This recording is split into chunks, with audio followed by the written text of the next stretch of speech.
Let's go. Here we go now. Fat man scoop on the mic. Mix in the mix on the wheels of steel. This is They're all empty. Fucking one to do. Let's go. What it do, what it do, what it do, what it do, what it do?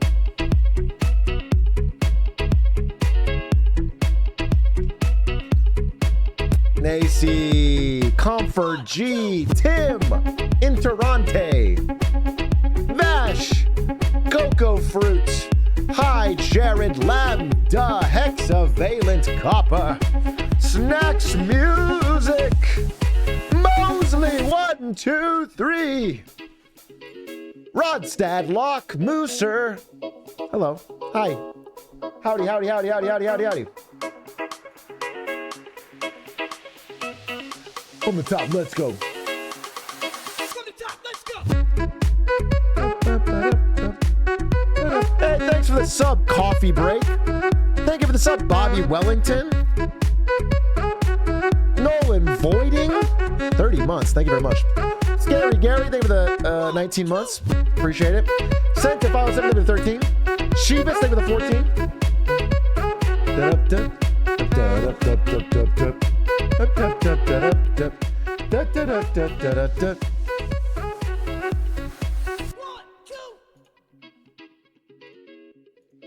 What's good?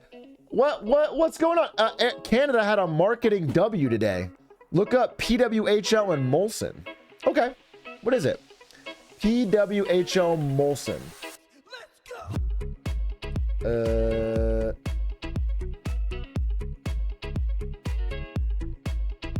What is this? God, it's so bright. Pause for a second. Wait. I want to make sure I'm getting your message correct. Molson is a company in Canada, and PWHL is a hockey team. Okay. It's the Women's Hockey League. It's the Women's Hockey League in Canada. And they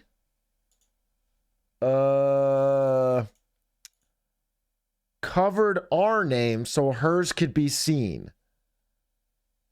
So they changed the jersey so that the woman's name is lower? I see. Okay, usually the woman's name is covered by her own hair. But they're doing a thing where they put their brand logo under the hair and the name down here. I see. Okay.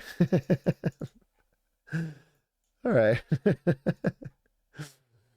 Who dat? Thank you for the 36 months of Prime. And your message got tired of seeing these damn ads. Who dat? You've been sub for 36 months. You haven't been seeing any ads. More hair than I can Big A could ever dream of having. I don't have a lot of hair. Do you understand? But I've got enough. I'm a man with enough hair. In fact, right now I have too much hair. I think it looks bad. I actually really want to cut it. Okay? So I don't need your shit. Grow it, bro. I don't think here's the problem with my hair. I don't think the problem with my hair is that I have I don't know how to put this. I don't think I'm overly, okay? I don't think I'm balding more than any normal natural. I'm 32. All right, I don't think I'm balding. But what I do think is when my hair gets long, it's very it's not lustrous. That's what I think. Look, I'll show you right now. Man, this is my fucking hair, bro. It's just not, do you know what I'm saying? It's like not it looks stupid. It looks bad. It's like, it's a little wispy. It's a little flat. It doesn't have volume. Is I guess I'm saying is what I feel like women would say if they were describing hair. They have volume. You know, it's thin. And so I don't like it. This is the thing when it gets long. I don't think I can do a very ponytail. Your scalp is very shiny. Do you wax? I don't even know what that means. I don't even know what wax. My only knowledge of waxing would be like if you took hair off your legs. My only knowledge of waxing is the Steve Carell scene in 40-Year-Old Virgin. What do you mean wax with regards to your hair on your head? Atrioc buzz win. I did a buzz. I did a buzz around the Baldathon when I was playing Hitman every day. I've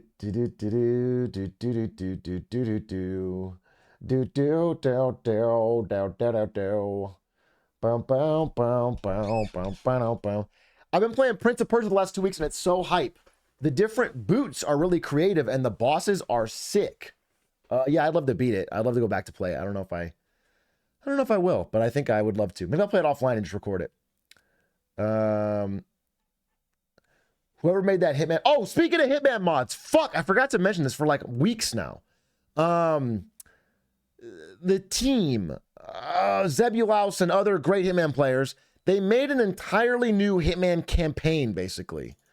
And they want me, it's like, you know, it's almost like a little mini Hitman 3 almost, you know? Hitman fucking 3.2. Obviously it's the same maps, but everything is laid out, you know, differently, different objectives, different things. And they want me to play it with a Spectacore and Linkus as the first time. So we'll do that. We're going to do that. I have to set it up, but we're going to do that. So I'm putting it out there as like a reminder to do it. Hey, Atrioc, any suggestions on how I can learn how to read? This is a very stupid question, obviously, that you can read because you can write. But I will say I've heard... I get like all of the highly upvoted R teachers posts in my Reddit. My Reddit algorithm gives me R/teachers. I clicked on a couple of them. Now it keeps coming up. Now I'm interested. What I've learned from R/teachers is that teachers now are supposed to teach reading in a different way than they used to. Like when I was taught reading, it was about, you know, hooked on phonics type beat, where you learn how to sound out the words. But nowadays, I think kids learn like almost like memorizing the picture of the word and then what it means. Like, yeah, it's like whole word reading. Whole word reading, that's what they call it. I wish I had the post in front of me. That blew my mind. Whole word reading sounds terrible. It seems like... Because then the teachers are all complaining that like when the kid encounters a word they don't know, that they haven't memorized yet, they're fucked. They have no like context on how to attack the problem.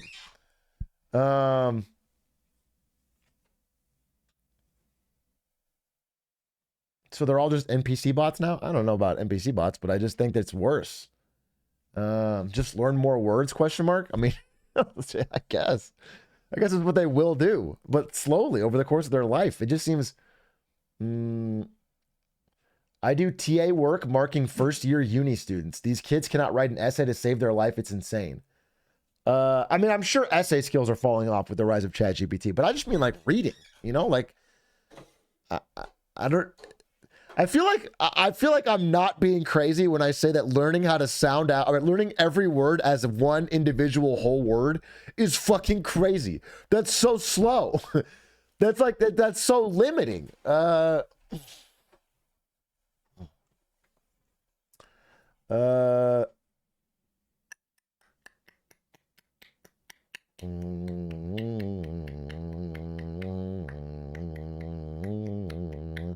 Someone in chat mentioned not using cursive. My buddy still signs his name on documents printed out. Yeah, but I don't think cursive is like a big deal. Like if we forgot cursive existed as a society, that wouldn't hurt anyone at all. It's not a big deal at all. But I do think like the ability to read or like, you know, to feel comfortable encountering a new word and knowing how to sound it out is like, that sounds like it's a way different. I think that's way different. How long until they start teaching what LOLW means and LMAOs to first graders? I feel like first graders already know, bro. They're in the chats. They're typing it up.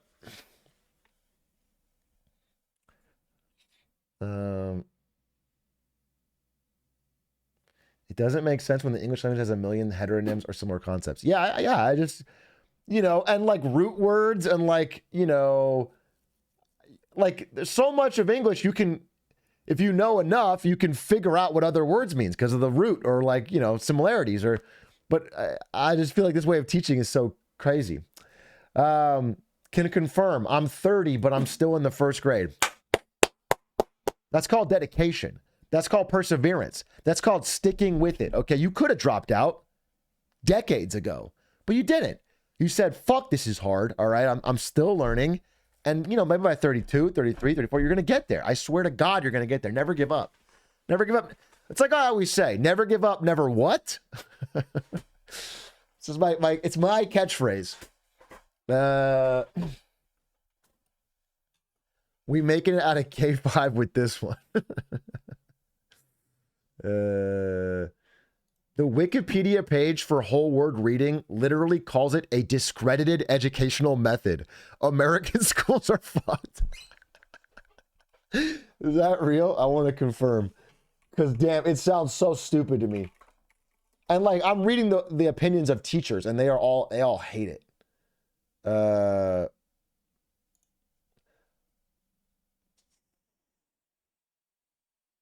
Whole language.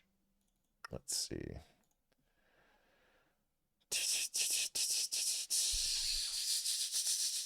I mean, it just says discredited at the top, right? Discredited. Teaching children to use context clues to guess the meaning of a printed word are not as effective as phonics-based approaches. Easy money! Wow, now I can truly shit on Gen Alpha and feel superior. How hype is that? I have science on my side. That's great. What a win. This is an absolute win for me. Why did they change it? Phineas J, you're a chiller indeed. I still recall when Phineas J reenacted a scene from Fast and the Furious to become a moderator. Though time flies, I will never forget how chill that was. Remember when he ate that burger? I actually don't remember that. Phineas J ate a burger? Don't track. Dude, my partner brings that up once a month. It's really funny. I feel like I've really had an impact, you know? I've really had an impact on your life, and that's good. That's a positive impact. Hey, Big A, just started listening to As Gods Among Men audiobook. Gotta say, listening numbers feels different from reading it. I feel like I really misstepped by recommending that book, which is unfortunate. I think that book is very interesting, but a slog. I think it's a slog. It's a lot of graphs, a lot of numbers, a lot of charts, very scientific, very academic. And I think I turned a lot of people off who might have tried that as their book. I do think I made a mistake. And I hope they'll check out my video when I make it. That I think summarizes it in a more fun way. Unfortunate. What are you going to do? I'll try to... Oh, I got a book. Wait, I just got a book today. This arrived today. It's called The Trading Game, and I think this is not dry at all. But I just started it, so... this, more interesting. Wolf of Wall Street with a Moral Compass. A thrilling story of high finance and its low points. Gary Stevenson captures what really happens on the trading floor and does it with a vivid, original voice and a ton of style. That's from Matt fucking Levine, a guy that I love. So, of course, I had to read it. Balatro IRL. You fucking brain-rotted children! This is not a Balatro reference because it has an ace, bro. Oh, God. Can't wait for some fucking NL fan to make their first visit to Vegas. What? What? Look at all the Balatro fans here. It's like a Balatro convention.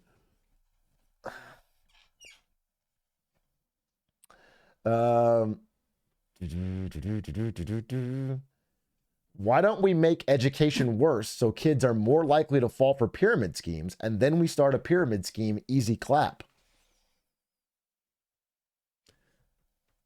He's kind of spitting. Can I be right? He's kind of spitting. He's kind of spitting. What pyramid scheme can we do? That's what I'm wondering. If we're gonna just give in and do it, like, what are we doing as a chat? Collectively, as a team, how are we scamming these Gen Alpha kids?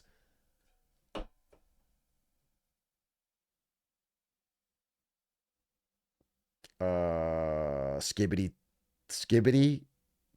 Well, I'm cooking here. Skibbity toilet. No. Shit. I'm trying to cook. I'm trying. Nice. Good one. Skibbity toilet cleaning fluid. Yes. Okay. Wait a minute. Yes. Skibbity toilet cleaning fluid. Okay. You have to purchase in bulk 10 or more packages of Skibbity toilet cleaning fluid and then sell it to your friends, or make more money by signing them up to your downline so they can sell their own Skibbity toilet cleaning fluid. Not only is this good because it's Skibbity toilet related, but kids often have to convince their parents to make big purchases. Now, if the kid convinces the parent they're going to clean all the toilets in the house because it's Skibbity toilet themed, the parents will pay for it. So we turn kids into home cleaners who are selling each other discount cleaning fluid.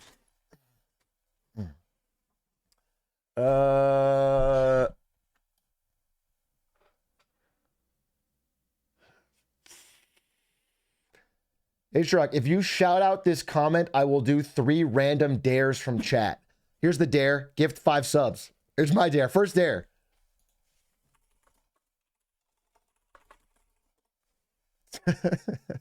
There it is. I dared you. No, it's from chat. I was the first one to type it. From chat, I was the first one to type it. I typed it, okay?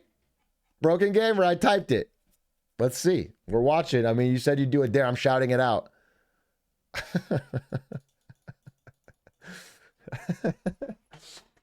I feel like you weren't serious about the dares. Bros legit broke in the name. That's true. I'm not trying to fucking. Hey, Truck, I finally got a job at Microsoft, so I don't have to work at AMD anymore. Boggies! He's free! Holy shit, he's free! Damn, finally. Finally, he got out of the fucking gulag that Lisa Sue's been running over at AMD. Congratulations. Bubsy, thank you for the gifty. Soup Kitchen. Grim Stevie, thank you for the 11 months. Connor McBee, thank you for the 21 months. Just got in here. The fuck is bro yapping about? Why don't you play FIFA, soccer boy? Nah, I don't really get. I don't really understand what you're saying. I'm not a soccer boy. I never played FIFA. And often I yap. If anything, I'm a yapping boy. Love to yap. Tesser TV, thank you for the gifties. PogCham. And by the way, it's no longer called FIFA. It's EA Sports FC. All right, keep up. FIFA got the boot. Don't give them free advertising. They didn't pay for it. Atrioc, will you ever talk about the current big pharma layoffs? I talk about layoffs all the time. I don't think I'm going to play the world's smallest violin for people in big pharma. You know what I'm saying? Like, obviously all layoffs are bad, but I'm not like, oh God, the poor people working in big pharma. That is the most affected. I think big pharma is like a blight on American society. I think healthcare in general is a pox full of middlemen.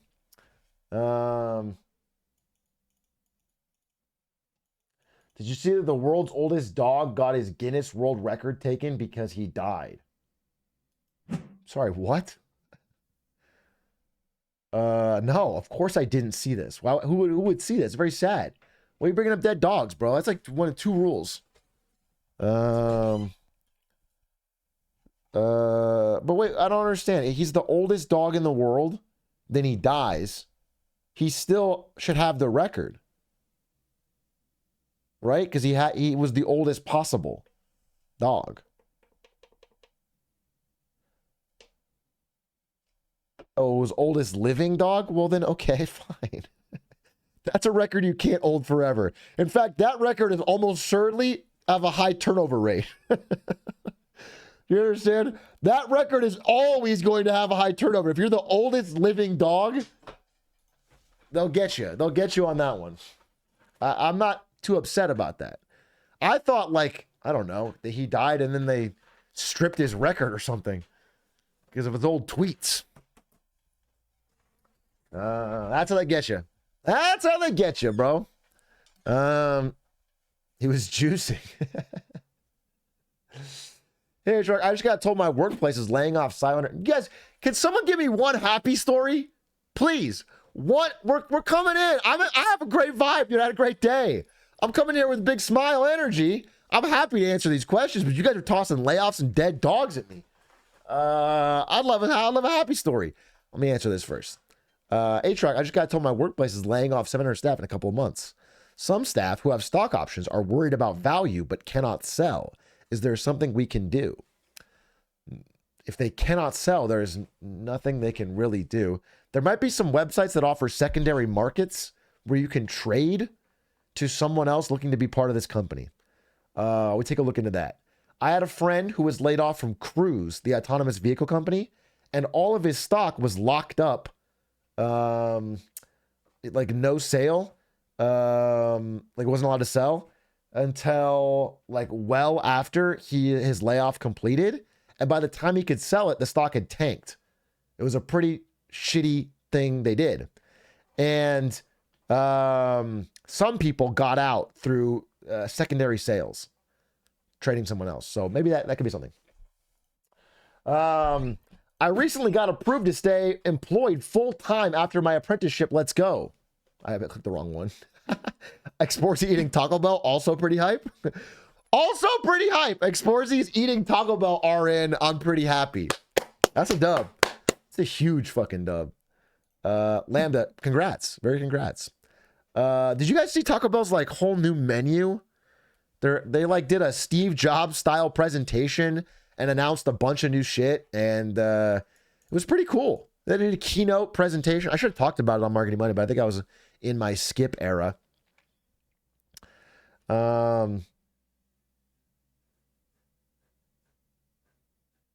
Yeah, Liv Moss. I'll show you right now. Wait, Taco Bell new menu.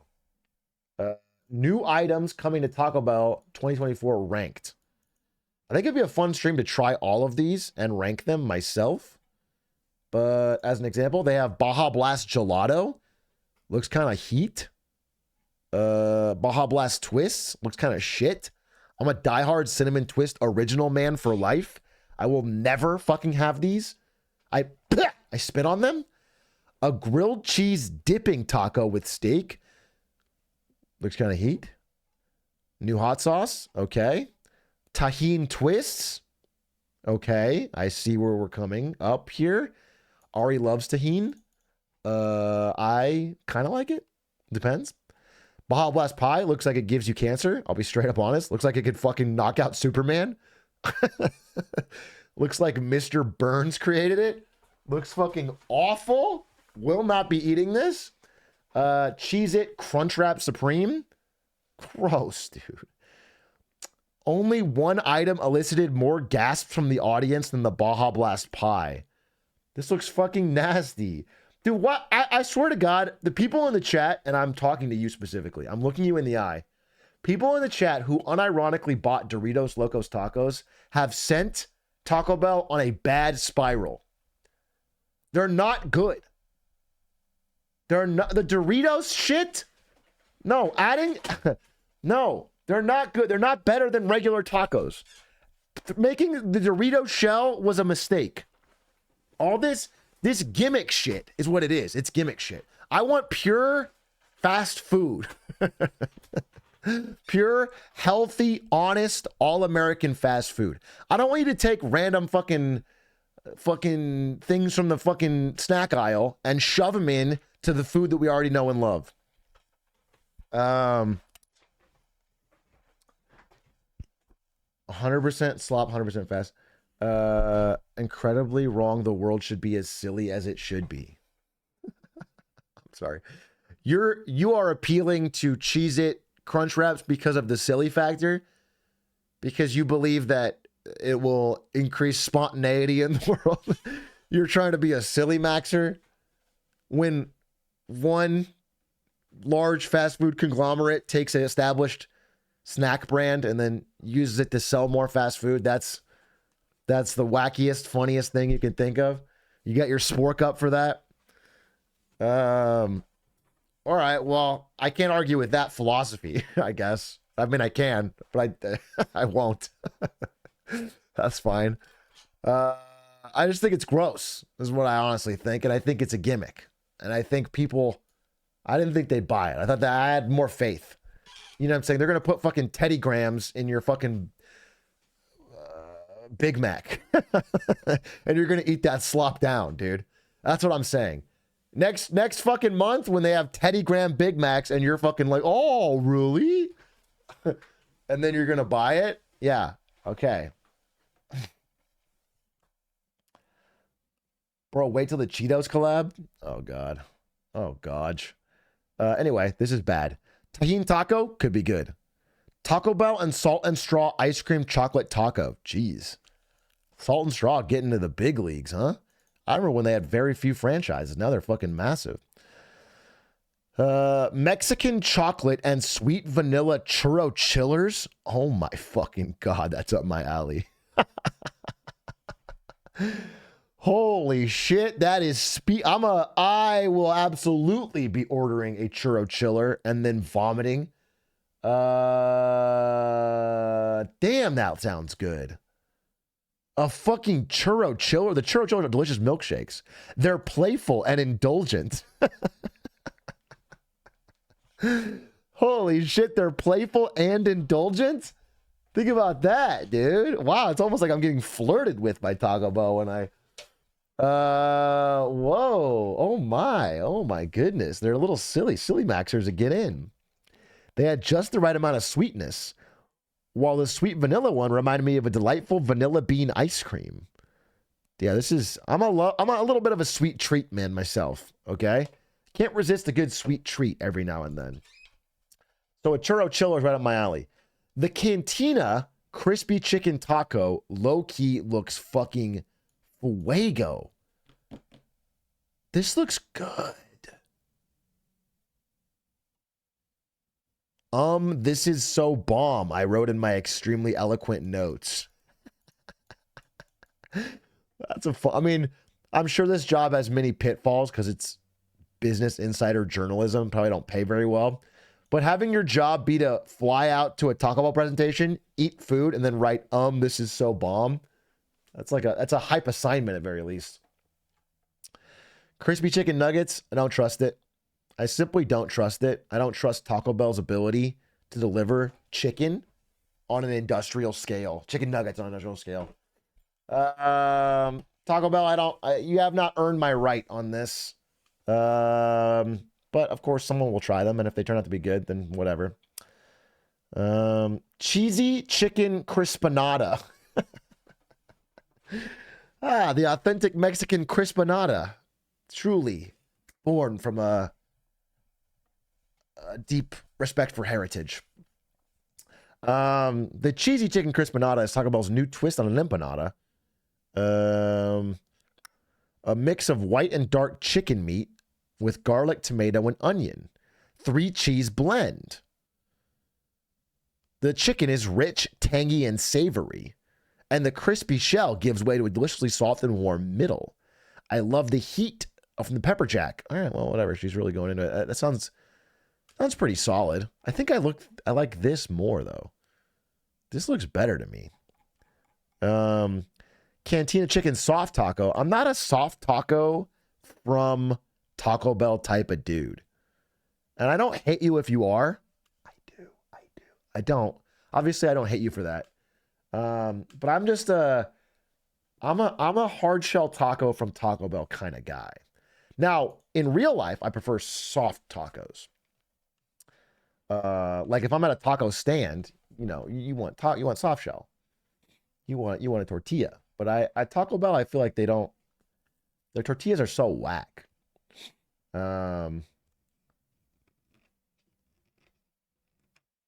Taco Bell's not real life. Correct. You understand that. I've never went to Taco Bell for a real meal. I've got to Taco Bell because I'm in a Taco Bell type mood. It's a fourth meal. You know, it doesn't exist. Lil bro is a gringo. Actually, I think that's the opposite, my friend. I mean, unless you're talking about only Taco Bell. But in real taco places, you should always get soft shell. Atrioc, you should read my message. It's a real banger. Why don't I decide that? You know what I'm saying? Why don't you just put messages out there and then I'll decide if they're real bangers and then I can bring them up. And I don't need to be told whether or not they're bangers. Let's see. The message is, the chicken is rich. That's not really what we meant when we said eat the rich. Lol W at Atrioc. You're welcome for this banger.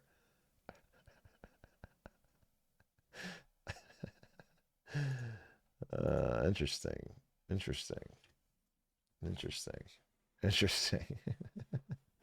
Guess I was wrong, huh?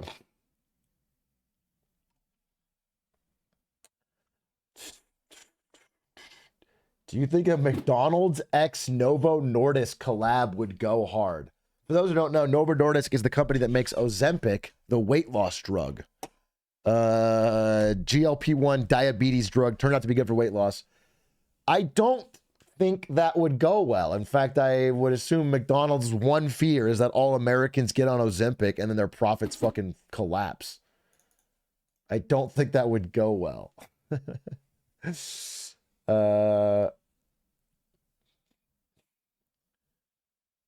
But if we can be skinny, we can have McDonald's more, right? It's not the drug doesn't just magically burn the fat. What the drug does is inhibit your appetite. It's like an appetite suppressant. So you just eat less. That's what it does. What is Ozempic for officially? It was for diabetes. Originally a diabetes drug, they found out that it was like an incredible appetite suppressant. In fact, it suppresses all sorts of like addictive behaviors. People gamble less on Ozempic. Now, there is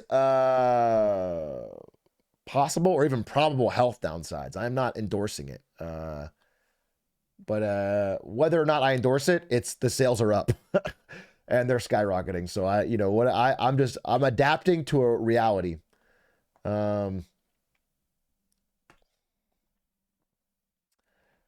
Give me some of that Zimpy baby. And again, also, one thing I do want to say, though, is like, if there are adverse health effects, but they are not extreme, then on the whole, it's probably still a good thing because of the negative effects of being obesity. Like, if you are able to drop, 80 pounds or whatever, get to a healthy weight, there's so many positive health effects on your heart and your other parts of your body that it may balance out in your favor, even if it has, I don't know, thyroid problems or whatever else. But again, I mean, I guess, yeah, I'll be honest with you. I do own stock. I do own stock. So maybe I need to, I gotta look closer. I gotta be honest with you. I do own stock. But it's broad-based, okay? You can use Ozempic or not, as long as you also use Mounjaro. Because I own in both.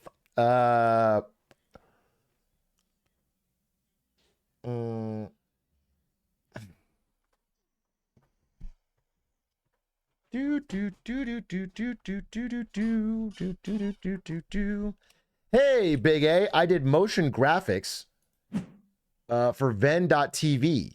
After watching your podcast, I realized you're the reason to stay at NVIDIA. It cost me my employment. Wait, what?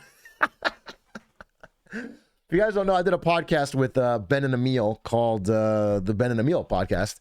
And I talked about how I was offered a job at a website slash TV station slash new media startup called Ven.tv. It was ran by the former head of esports at Riot Games, who raised a bunch of money and was going to build the MTV for gamers, was the idea. And they had all this money and they were going to launch a bunch of shows and have a studio. And yada, yada, yada, yada, yada. And I remember thinking, that's an interesting idea. Not the MTV for gamers, but the idea of like creating higher end custom content for new audiences, younger audiences. And I was thinking about it. This is all in 2019. 2019 is when I'm thinking about this. And they offered me a pretty great salary. In fact, I'll tell you, this is maybe my first year at NVIDIA, maybe my second year. They offered me more money salary-wise than I was making at NVIDIA, which is pretty crazy because NVIDIA was an established company and this is a startup. But they wouldn't budge on some stock option thing I was asking for. I don't remember the details. This was a while ago. They wouldn't budge on some stock. And I was like, bro, I need to have a good amount of equity if I'm going to quit this established company to work for a fucking startup. I need to, like, if this company does well, I want to have a piece of it. Like, I'm taking a crazy bet here. And they wouldn't budge on it. And I was like thinking. And I kept delaying and we kept going back and forth. And then COVID happened. And the whole fucking place like shut down because they were like an in-person filming studio. Like they hadn't filmed any shows yet. They were like setting up. And so like nobody could come in and film. It was like the early COVID. So it was like full shutdown. Remember like Hollywood had to do like 9 layers of masking and like just nobody could, And so COVID happens and I'm like, yeah, I'm good. I was like, that kind of made the choice for me. And then I was like, hey, you know what? I'll stay at this crazy bet called NVIDIA. Turned out that was the right call. Really, that would have been a major financial split path in my life. And I'm very glad that I went one way. Oh, the podcast. Okay. I feel fine talking about this, I guess. Whatever. I did the podcast. It was really fun. I prepared for it. I haven't done a podcast. I've turned down basically for the past year, I've turned down every interview request, podcast request, whatever, all that. Okay. And so I get ready for this when I'm kind of hyped and I go and it's fun. They're really nice guys. It's rare for me. It's really rare for me in my life to find somebody in real life that gives a shit about talking about business. I'm gonna be honest with you. This is like just on a personal level. I often feel a little bit like nobody in my only you fucks when I do a Marketing Monday or whatever want to hear me talk about business, marketing, geopolitics, whatever. Like people in real life just don't care, and I don't blame them. The average person, this doesn't mean anything to them. If I talk about a recession in Japan, the average person's like, who gives a shit? Who fucking cares? I understand, bro. I understand. I don't blame a goddamn person for not caring. But these guys cared, and they're like adults. They're not fucking children. They've done jobs, and so I was fascinated. Like it was a fun conversation. I feel like I was really riffing. I had a good time, and then after they published the episode, I guess they got some backlash because of obviously I've had a controversy, and I don't think a lot of people know even what happened in that, let alone what happened after, but whatever, they got some backlash. And so they like put out a public apology, which made me feel a little, I don't know, sad, insulted, yeah, a little pissed off. Cause it's like, you asked me to be on the show, that made, I wasn't super happy about that. But I will say this, I like those guys a lot, and I want to be empathetic here in that they are doing this for their livelihood. They're making this podcast as this is what they're trying to do to make income. And if people on their Patreon are threatening to unsubscribe and things like that, then I don't blame someone for being a little spooked. I don't. And I talk to them. So in fact, I don't want to blow up their spot but I just mean they reached out and said some nice things and apologized and just mentioned how it's like a tough thing to balance. And I don't hold it against them. So that's why I haven't brought it up. I'm only bringing it up right now because people were asking. I mentioned that I talk about it, and my thoughts have changed. I'm really not in a bad. I'm not upset about it. It's just it bothered me at the time. But it's a step-by-step process. I also understand that Nobody in the world owes me doing any research. Like, nobody owes me that. So I'm just gonna have to keep working on it. You know, I just got to keep step by step. I follow. No, again. I'm being so sincere here. I really, really, really do not want anyone here, to say one negative word on their podcast, their comments, harass them in any way. I think that's a fucked up thing to do. I really don't. I would not appreciate that. It doesn't help me. Doesn't help them.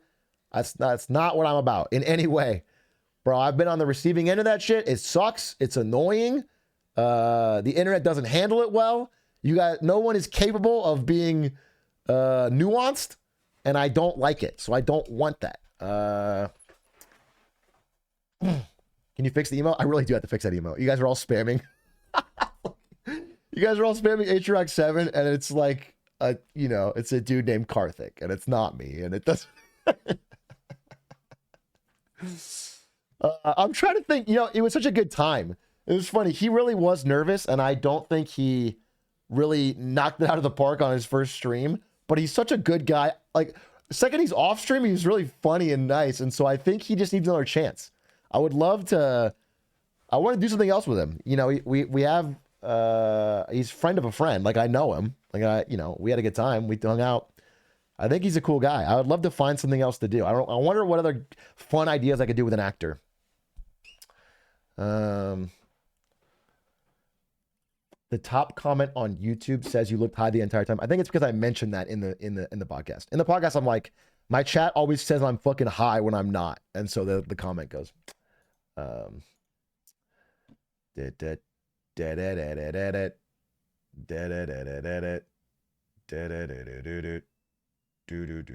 kind of actor is he? He's like Hollywood. I mean, he's like he's one of those people in Hollywood trying to make it. He's done some commercials. Yeah, my producer for the video is also an actor.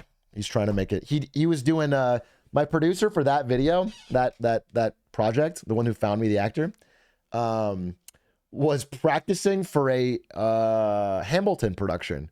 So he was doing the role of Jefferson / Lafayette, and which is the hardest role. So like while we were getting ready to I was teaching Karthik about glizzy hands and coffee cow, he was like practicing in the corner like God, I can't remember fucking, all I got is the room where it happened. I can't remember a fucking, yeah, guns and ships. Yes, exactly.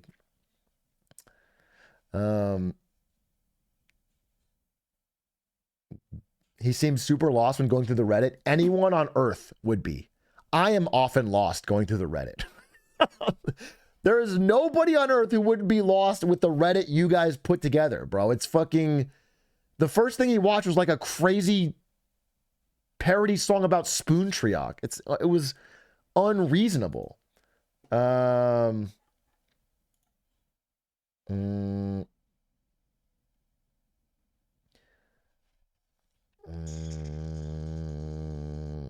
Why was that the stream you planned?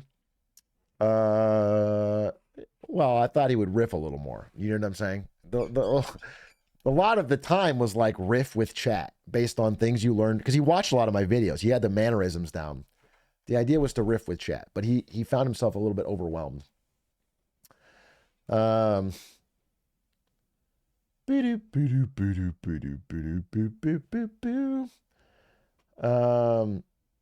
did a good job. I think he did. Well, I think the video is going to be funny. I think the video is going to be funny. I just like in the moment he was like panicking, and that's what he said afterwards. You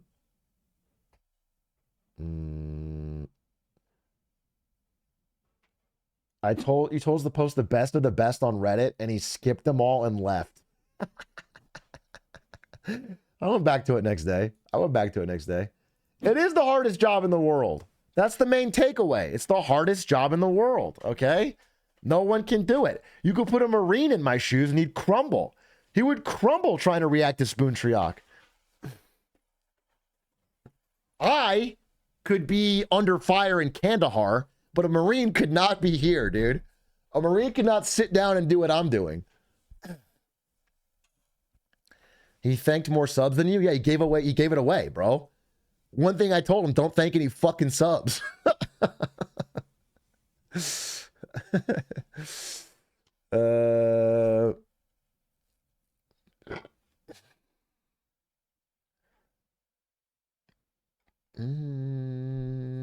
By the way, speaking of that, not a lucky shot, thank you for the 22 months. Backwardian, thank you for the 29. Connor McBee, thank you for the 21. Guppy Fish. Meow. Paropim, thank you for the 15 months. Hey, Atrioc, my foot got infected, and looking at it kind of reminded me of your hands. How do you deal with the pain every day? No one else could stand up to this. Do you understand? I am a soldier. I am a brave warrior.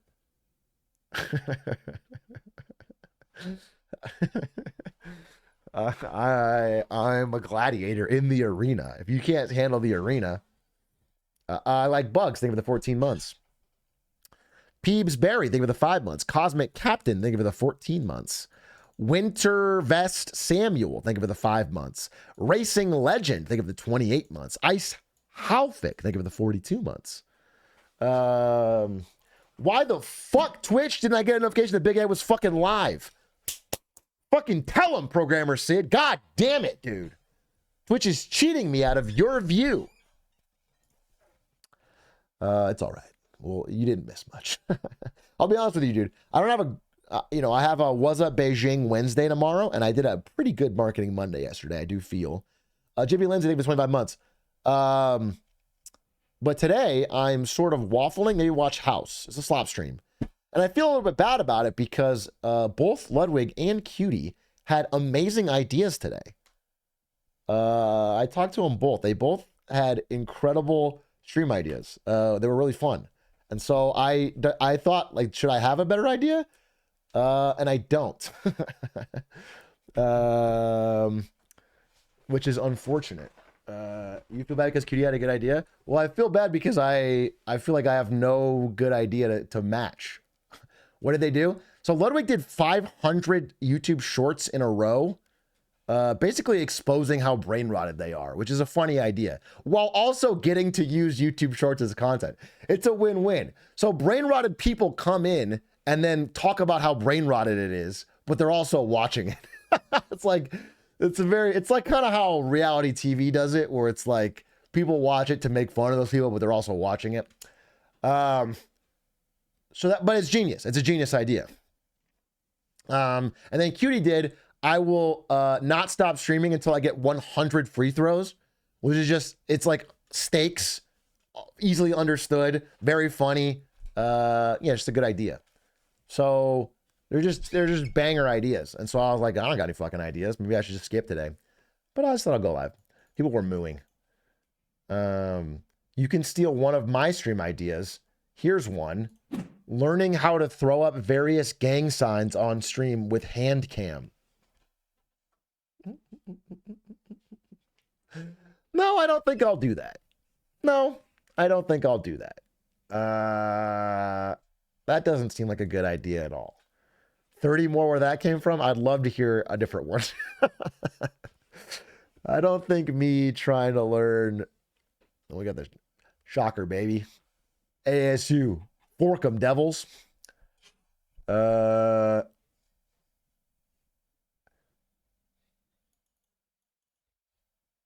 Think of a number I'm thinking of, 1 to 100 or get banned.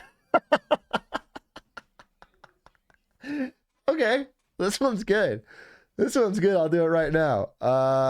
Let me pick somebody. Does anyone want to volunteer? Does anyone want to volunteer?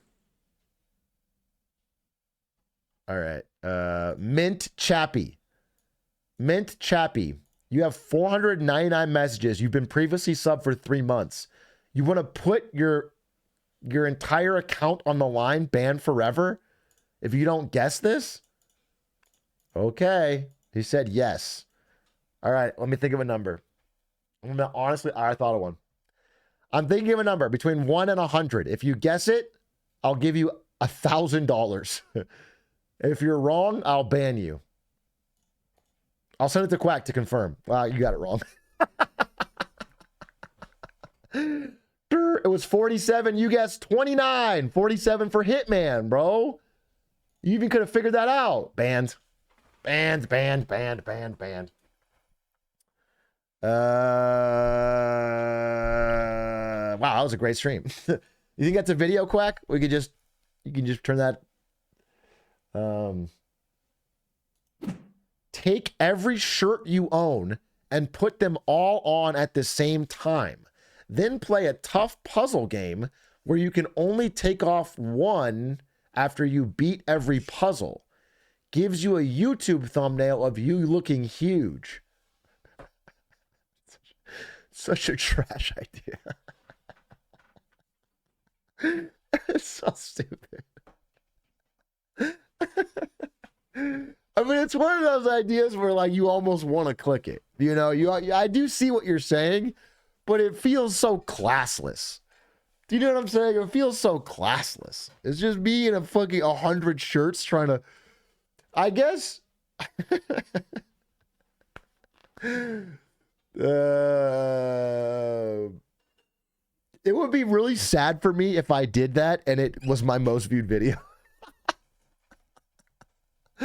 Like, I just feel, do you know what I'm saying? All I did was put on a bunch of fucking shirts.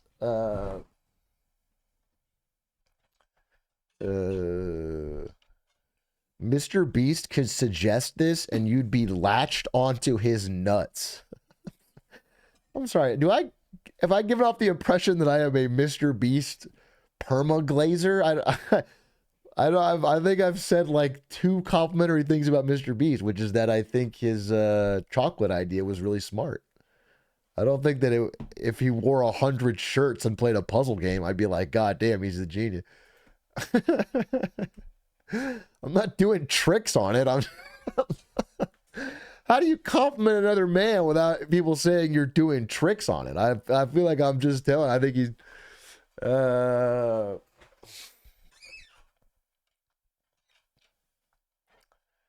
Boo, ba-doo, boo, boo. You said he'd be a good commercial consultant to Super Bowl ad campaigns? Yeah, I did. He would. He would. Boo, ba-doo, boo, boo. Boo, boo, ba-doo, boo, boo. Boo, ba-doo, boo, boo. Go to an African country and give them chicken flatbread taco things from Taco Bell, and it's a charity stream like Mr. Beast, so it'll probably blow up. Feels also a little classless, right? Because there's no Taco Bell in a poverty-stricken region of Africa, so I'm gonna have to take cold Taco Bell and hand it out to people that. What if I did it while wearing 100 shirts? That's like the most classless. I'm like waddling around Africa in 100 shirts, handing out cold Taco Bell. Like and subscribe. You're onto something. You're onto something. You're on. Now we're cooking in 105-degree weather.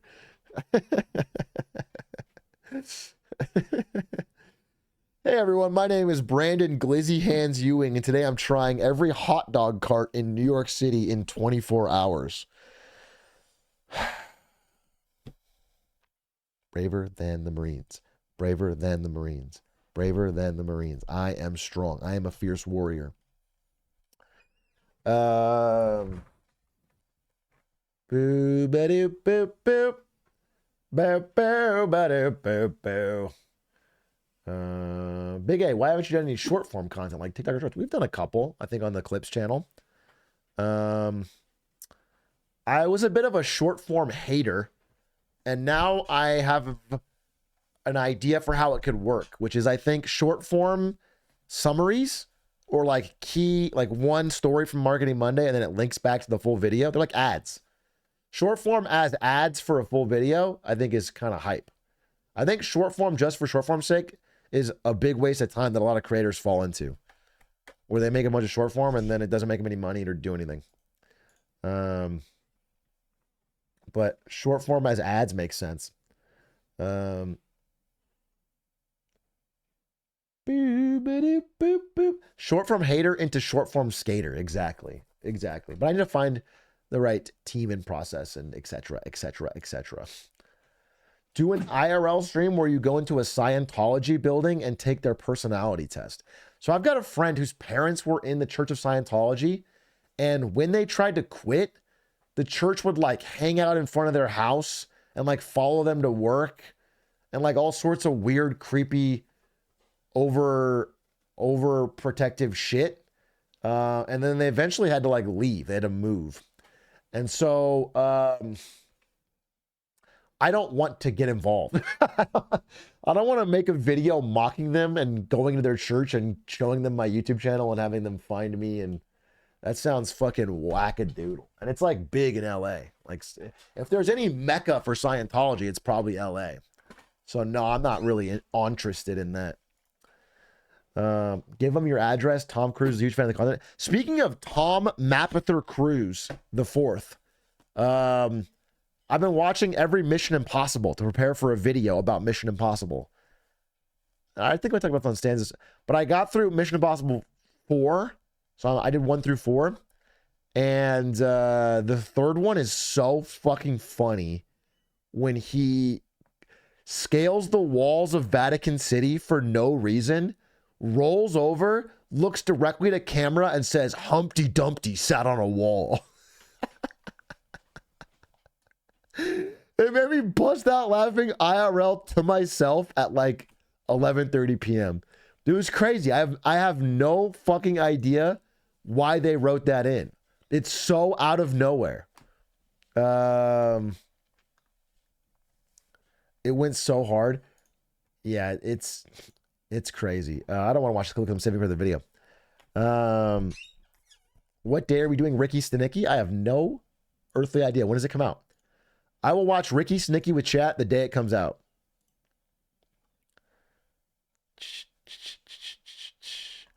Are you doing it? Yeah, I'm doing the Fast and the Furious type video, but it's not Luda units. It's I watched every Mission Impossible to answer this question, and the question is, which mission was the most impossible?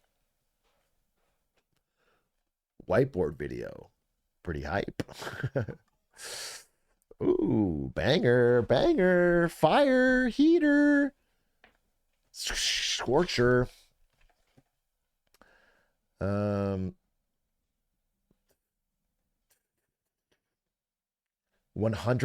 views easy. I mean, 100K is good. Don't get me wrong, but if it gets 100K, I'll kill myself. Dum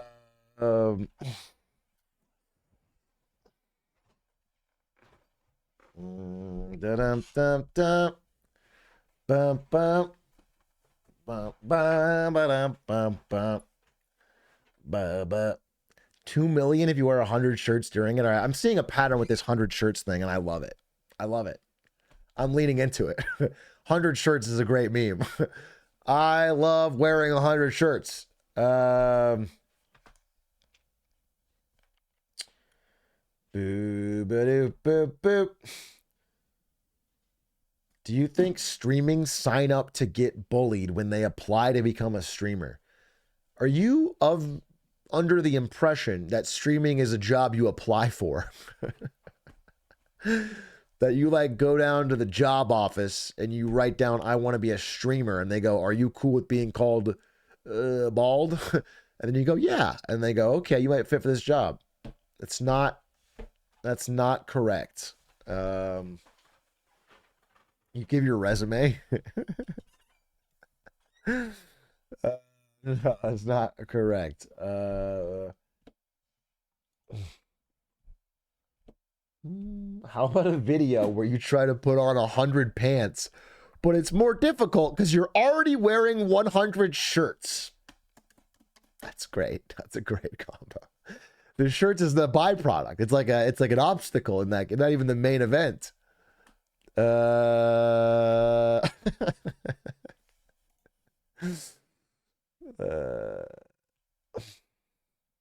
And then Connor can eat those pants. Oh, dude, yes. Yes. The ideas keep getting better. Atrioc, any chance you could still play Soma? It's my favorite game. Yeah, I can and I will. I can and I will. I do want to play. I want to play Soma pretty bad. But I've also, I don't know. Yeah, I will. Let me just say that. Copium. But I will. Soma, the Strokes bench. I do love the Strokes. Fire band. Why do you keep soy jacking at comments? It's funny. What's your problem? What about a video where you walk the Oregon Trail while playing the Oregon Trail? The Oregon Trail is like cross country. You know, you can play the game so much faster than you could walk the trail. It's months long with a wagon.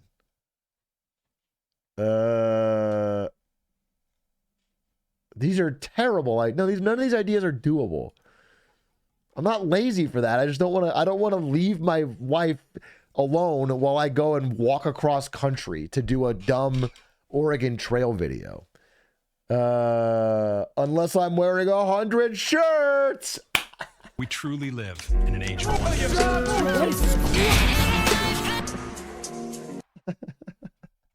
Yes.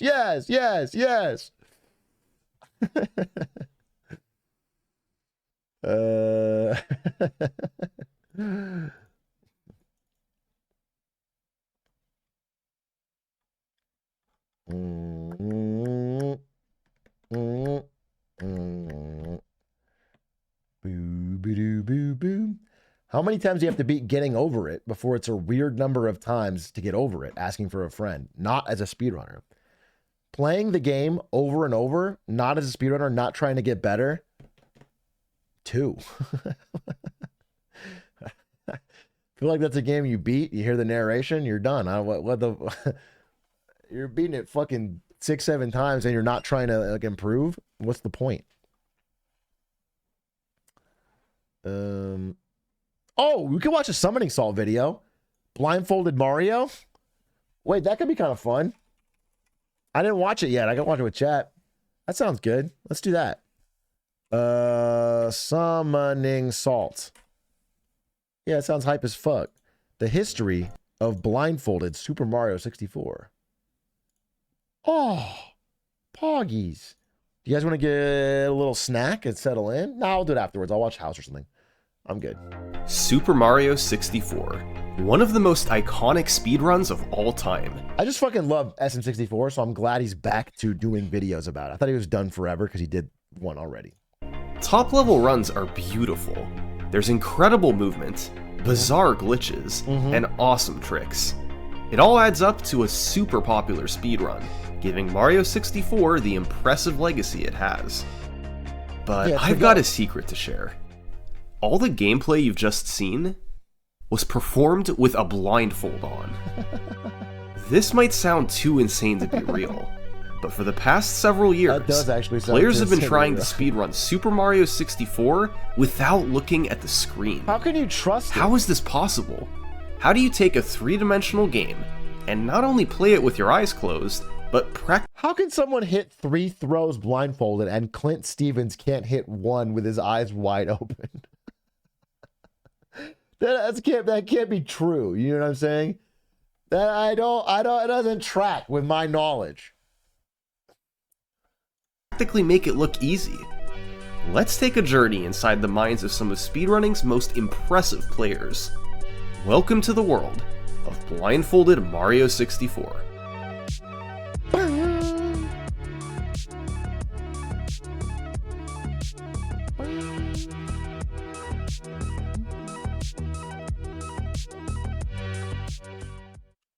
And now a word from this video's sponsor, Rocket Money. I don't know about you, but I'm subscribed to a number. I agree with this. I would just say maybe Summoning Salt's so big, you can check out rocketmoney.com/Atrioc. Rocketmoney.com/Atrioc. It's a fire. Rocket Money is great no matter what you do, but if you wanted to check out rocketmoney.com/Atrioc, it would really help because it actually pays for a full salary. Of streaming services. I try to switch between them, subscribing for a while before moving to other ones. Ethical react. Only problem. I It's an forget ethical to react as long as cancel you and end hijack up it. paying for a service I'm not Yoink. using. This is where Rocket Money can help. Rocket Money is the personal finance app that helps you cancel subscriptions, lower bills, and manage your money cancel better. it. I think Rocket Money is great for keeping track of your subscriptions. They identify recurring charges and cancel unwanted subscriptions for you. But they're also great for setting budgets. They can automatically monitor your spending by category and notify you when you've exceeded your limits. Rocket Money has helped save its customers an average of $740 There. a year, with Think over I fixed the $500 mic. million in canceled subscriptions. Sheesh. Join today by going to rocketmoney.com/summoning salt, Or Atrioc. or by clicking on the link in the description to get started for free. You can unlock more features with a premium membership, but you can start off for free, so might as well try it and help out my channel. That's rocketmoney.com/summoning salt. Blindfolded speedruns aren't a new concept. For years, blindfolded runs have been a staple at Games Done Quick events, and runners have even grinded at home to optimize blindfolded world records. But those were usually for simpler games. Compare that to Mario 64, with Yeah, I its really 3D can't imagine. gameplay and wide open levels. Getting consistency with this seemed out of the question, and for many years, nobody bothered trying. But then, we arrive in 2017, when it's the main recent, huh? character of our story comes onto the scene. Meet So that's Bubzia. 20 years after the release of the game before we even begin to do real blindfolded runs. Recent? I guess. Wow. Bubzia Aware. had seen players 7 like years ago? Runner Guy Aware. 2489 and 360 Chrism play blindfolded 3D games before, and it inspired him to see what he could do in Super Mario 64. Bubzia started by figuring out a few basic stars blindfolded. Aware 2024. It was 0 years ago. Guys, you want to feel old? 2024 was 0 years ago. Yikes. Yikes, dude. It's coming for time comes for us all. From there, he expanded to the rest of the game. He slowly built up his skills throughout 2017.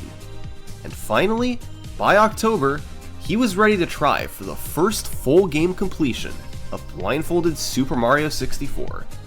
Here's how he did it. First off, this was a 16-star run of the game. Collecting at least 70 stars is the intended glitchless route, but that was not going to happen with a blindfold on.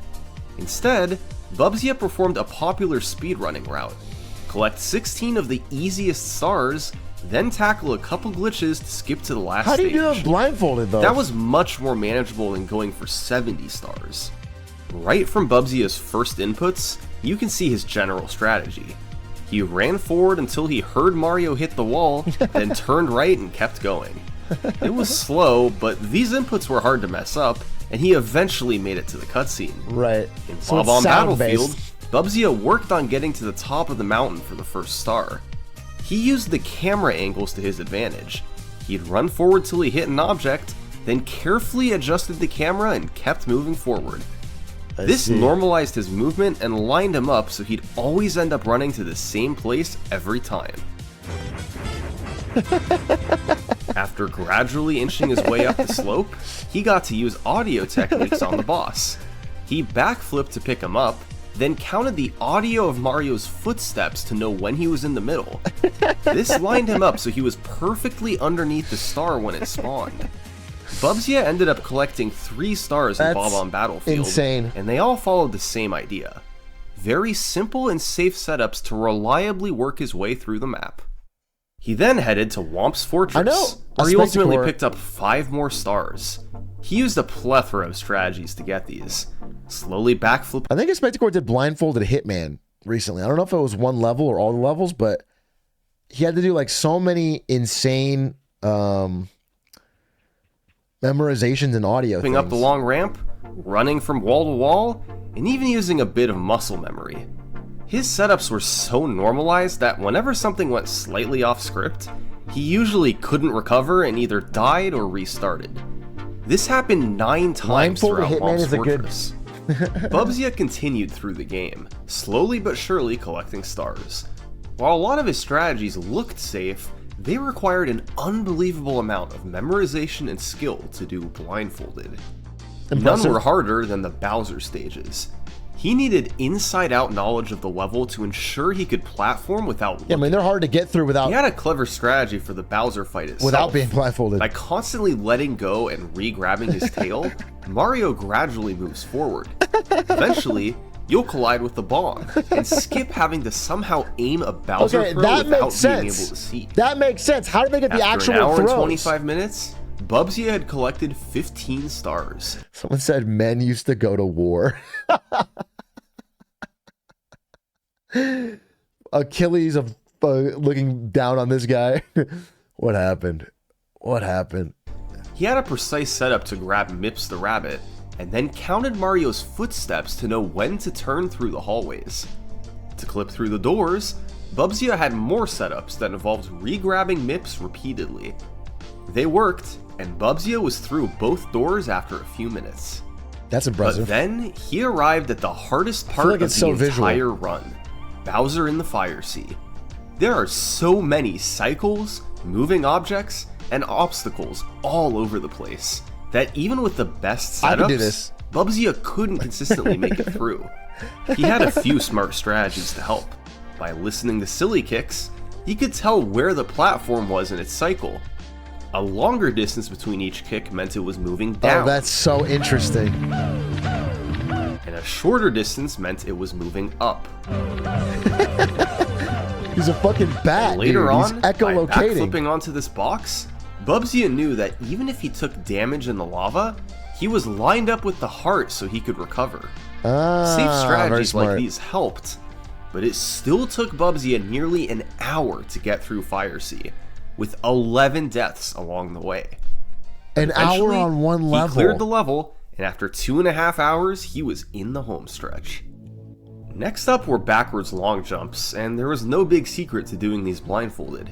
He just had to line up and hope his mashing got him through the door and up the stairs. All right, I guess the same. And finally, Bowser in the Sky. It's quite similar to Fire Sea in that there's several cycles you have to deal with. The hardest being the 2 elevators right at the very end. Yeah.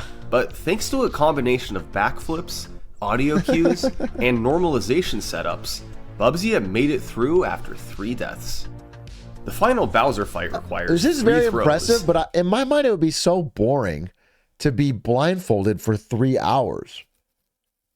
I don't know. I feel like it would just... Maybe it's brain rot. And I just feel Bubsy's like it would- strategy for the first 2 was letting Bowser run at him, then dropping him right into the bomb. But that's not an option for throw 3. So, My eyes would he had to just randomly spin Bowser and hope he hit a bomb. One Atrioc when he hears of blind people. You know what? I guess it's a fair point. All right? I guess it's a fair point. But for me, I just think if I were put on a blindfold and sit there not being able... You don't have anything to react to visually. I'm used to using visual react. random throwaway from history being made.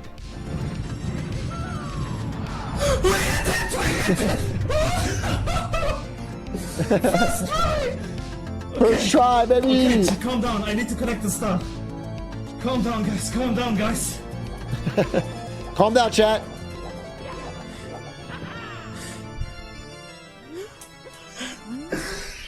Please, man, please. It should be to the left. 2 backflips or 1 backflip.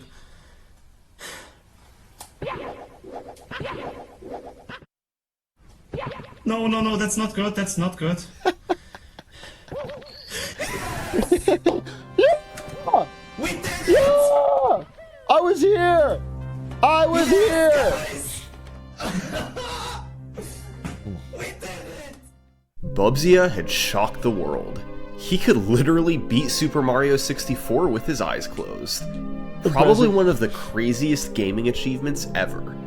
Now, his run did take over 3 hours, and he either died or restarted 33 times across Jesus. the game. There was room for optimization, if Bubsy so desired, but he didn't. He was the only person in the world capable of doing this, and he was happy to move on with his life. But little It's did not how Bubsy speedrunning know, works. while he was They working pull on you his back in. 16-star run, there was another player on the other side of the world doing the exact same thing. Z-Surf. Neither player knew of the other's existence, and Bubsy's completed run came as a big surprise to Z-Surf. Sucks for him. He was still working on individual stars. This other guy was way ahead of him. But Z-Surf wasn't deterred. He talked with Bubsy, learning some of his strategies while improving on his own. He found different routes to take and ways he could complete certain stars faster. By the time he started full game runs in early 2018, he was a much improved player. Z-Surf ended up beating Bubsy's run by a few minutes on February 2nd. Oh, interesting. And a month later, I thought it'd be by a lot. he took a full hour off the world There we record. go. Okay. Mario 64 completed Blindfolded in an hour and 58 minutes. A big part of the improvement was the fact that Z-Surf The early runs of a new speedrun, because the time losses are gigantic and there's like the route hasn't been figured out yet. So there's a lot of like innovation. It's really fun. simply died less than Bubsy. He had to restart just 15 times across the run, compared to Bubsy's 33. But his route through the game was also quicker. For one thing, he opted to collect both Peach slide stars. He had a fairly safe strategy to leap over the edge and make it to the end before 21 seconds. That's fast for a blindfolded star. That's incredible. He also switched out a couple stars in Hazy Maze Cave to save a bit more time. But beyond the route changes, Z-Surf was simply faster than Bubsy. Just a better player. He used more audio cues to his advantage. For instance, in the Bowser stages, he could tell where the rotating platforms were based on what part of the background music was playing. That's and just fucking all over the crazy. run, Z-Surf's strategies were a bit riskier, running up a slope rather than backflipping, and using fewer setups. Meanwhile, as Z-Surf was lowering the Mario 64 blindfolded record, Bubsy was working on other blindfolded games, most notably Pokemon and Kingdom Hearts. He planned to come back to Mario 64 eventually, but if Pokemon nothing else, blindfolded? these other games were still helping him improve as a blindfolded speedrunner. He picked up on different blindfolded I feel like Pokemon blindfolded is like purely determined. Like, I feel like you could literally map out the exact, like a computer could play it almost. Right? How do you choose moves? Well, I'm assuming, because in Pokemon, it's not that hard of a game, right? So you pick Squirtle first, and you just spam A.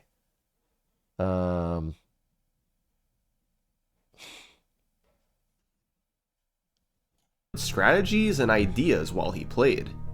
And as the months passed, Yeah, I guess Bubsy this isn't realized Mario. there I was guess one you're right. technique that I guess might you're right. really help with Mario 64. I guess in Pokemon, I just feel like there's almost no risk. Something that would make his movement look much more fluid.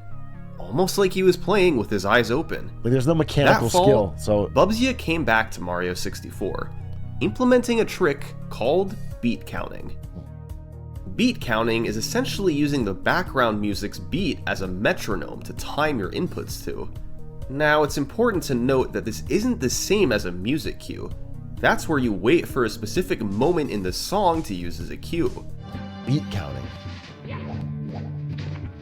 Instead, beat counting is simply having a consistent frame of reference, in this case the beat of the song, to help time different inputs.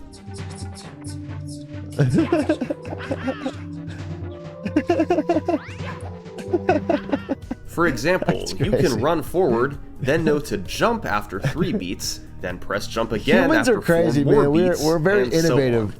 This can help make otherwise Any restriction brutal you put on sections humans, become they'll find- nearly trivial, as it replaces insane muscle memory with consistent inputs.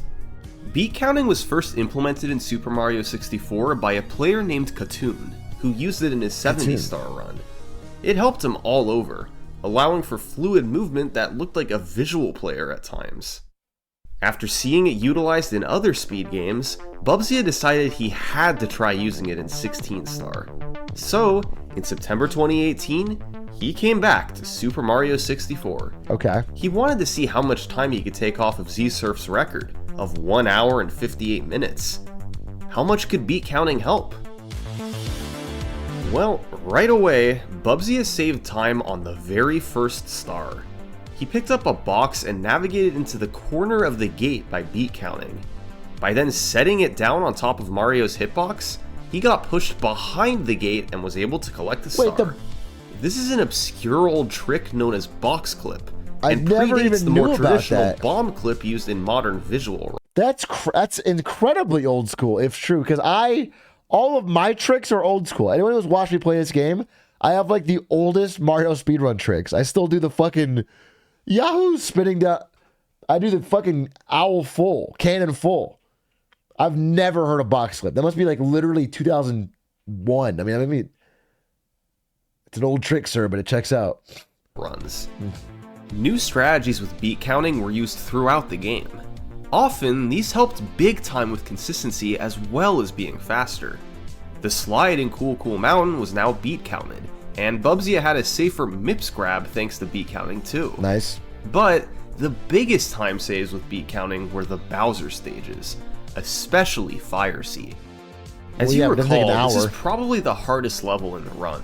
It took Z-Surf over 17 minutes to get through it in his world record. Yikes. But here, Bubsy used a beat count for the entire stage developed by Katoon. Highlights included a section in the middle where he navigated without adjusting the camera. Since he couldn't see anyway, there was no point in changing the camera angle. He still knew exactly where to go. Because this 100% proves he's not cheating. Like, he's not, there's no, I don't know, fakeness with the blindfold. This is sick. Bubsy flew through the whole level, and ultimately, he completed it in just 2 minutes. That's a 15-minute time save awesome. over Z-Surf. That's incredible. That's the power of beat counting. Okay, Bubsy was cruising. I'll admit it. I don't fully understand beat counting. What the fuck? I don't get it. What? I don't get it. Hey, you count the beats. So they're listening to the background music. They're counting the beats. But how does that? You just memorize like when to press A, when to press forward. It's almost like Guitar Hero. Like, you know, like as it comes, you go just forward, up, up, okay. Interesting.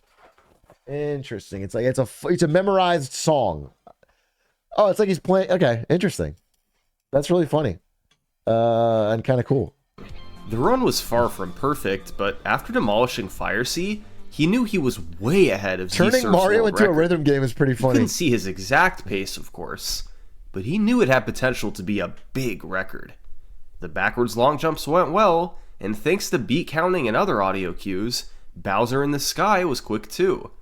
Once again, it all came down to hitting this last... But it also seems like if you get off beat at all, if you make any mistake, then you're truly fucked, because you haven't learned any other... I mean, so you really have to nail it, which I guess it means, you know, it makes sense as you get more optimal, but Bowser you just got to be him. And then he could find out just what type of pace this really was. Yes! Yes! Just hire J.K. Simmons. Sublime! 53 yes! Yes! This was ahead of even his wildest For dreams. sub-hour! Not only was it sub-hour, but it was sub-hour by several minutes. It's weird that he blocked this out. I'm wondering if chat was saying some weird shit. He put this big black box over the chat. I wonder if they were saying some crazy shit. Not only was it sub-hour, but it was sub-hour by several minutes. The whole game beaten blindfolded in 53 minutes. The run did have its slow moments. He died a handful of times, and the worst part was when he had to intentionally drown to restart in Dire Dire Dogs. Off beat, but perhaps. Being able to cut a world record in half did not happen very often. That's swag. This was everything Bubsy wanted and more. Beat counting had changed blindfolded Mario 64 forever. But once again, Bubsy decided this was a good place to stop. Despite there still being room for improvements, he remained interested in exploring other... Been there, buddy, but he comes back. I bet fucking dollars to donuts he comes back. Blindfolded speedruns. So, he stopped playing, and for the next year, his blindfolded world record remained unchallenged. But of course, Bubsy wasn't going to stay away for long. 16 star was his bread and butter. And if you've seen my other videos, generally people who dominate a game can't help but come back to it time and time again. Bubsy wanted to see just how low he could take the blindfolded record. Until So, Poop Weed Man after a entered. 10-month break, he spent the summer of 2019 rerouting the run, changing up the stars a bit and trying to optimize his strategies. By August, he was ready to start up runs again. And over the course of just 11 days, he did this. God damn! He did.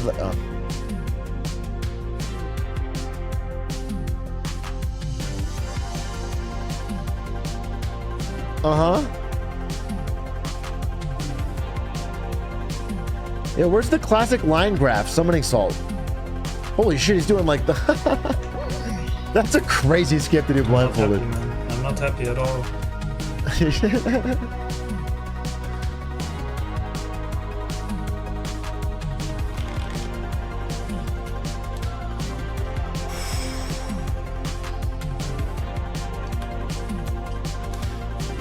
You know what's funny? It was like, I think speedrunners are often motivated by seeing a run and seeing I could do that better. Like this part was messed up or flawed, and that's what pushes the runs down. But I wonder if you could go back in time. Like if he could go back in time with a 30-minute or whatever, a 40-minute run and do that first, if anyone would ever challenge him. Because I think if you're so far ahead that it seems insurmountable. I wonder if they did, it would be a very long time. Because I feel like, especially if he doesn't explain his tricks. No,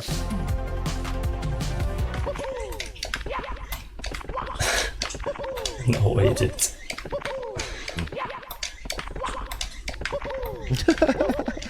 Are you kidding me?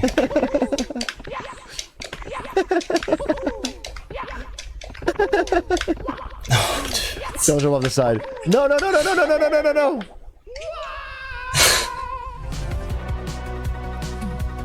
Bro.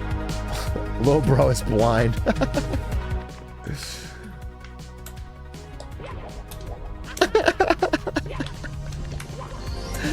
Oh my god. Oh, he's mad?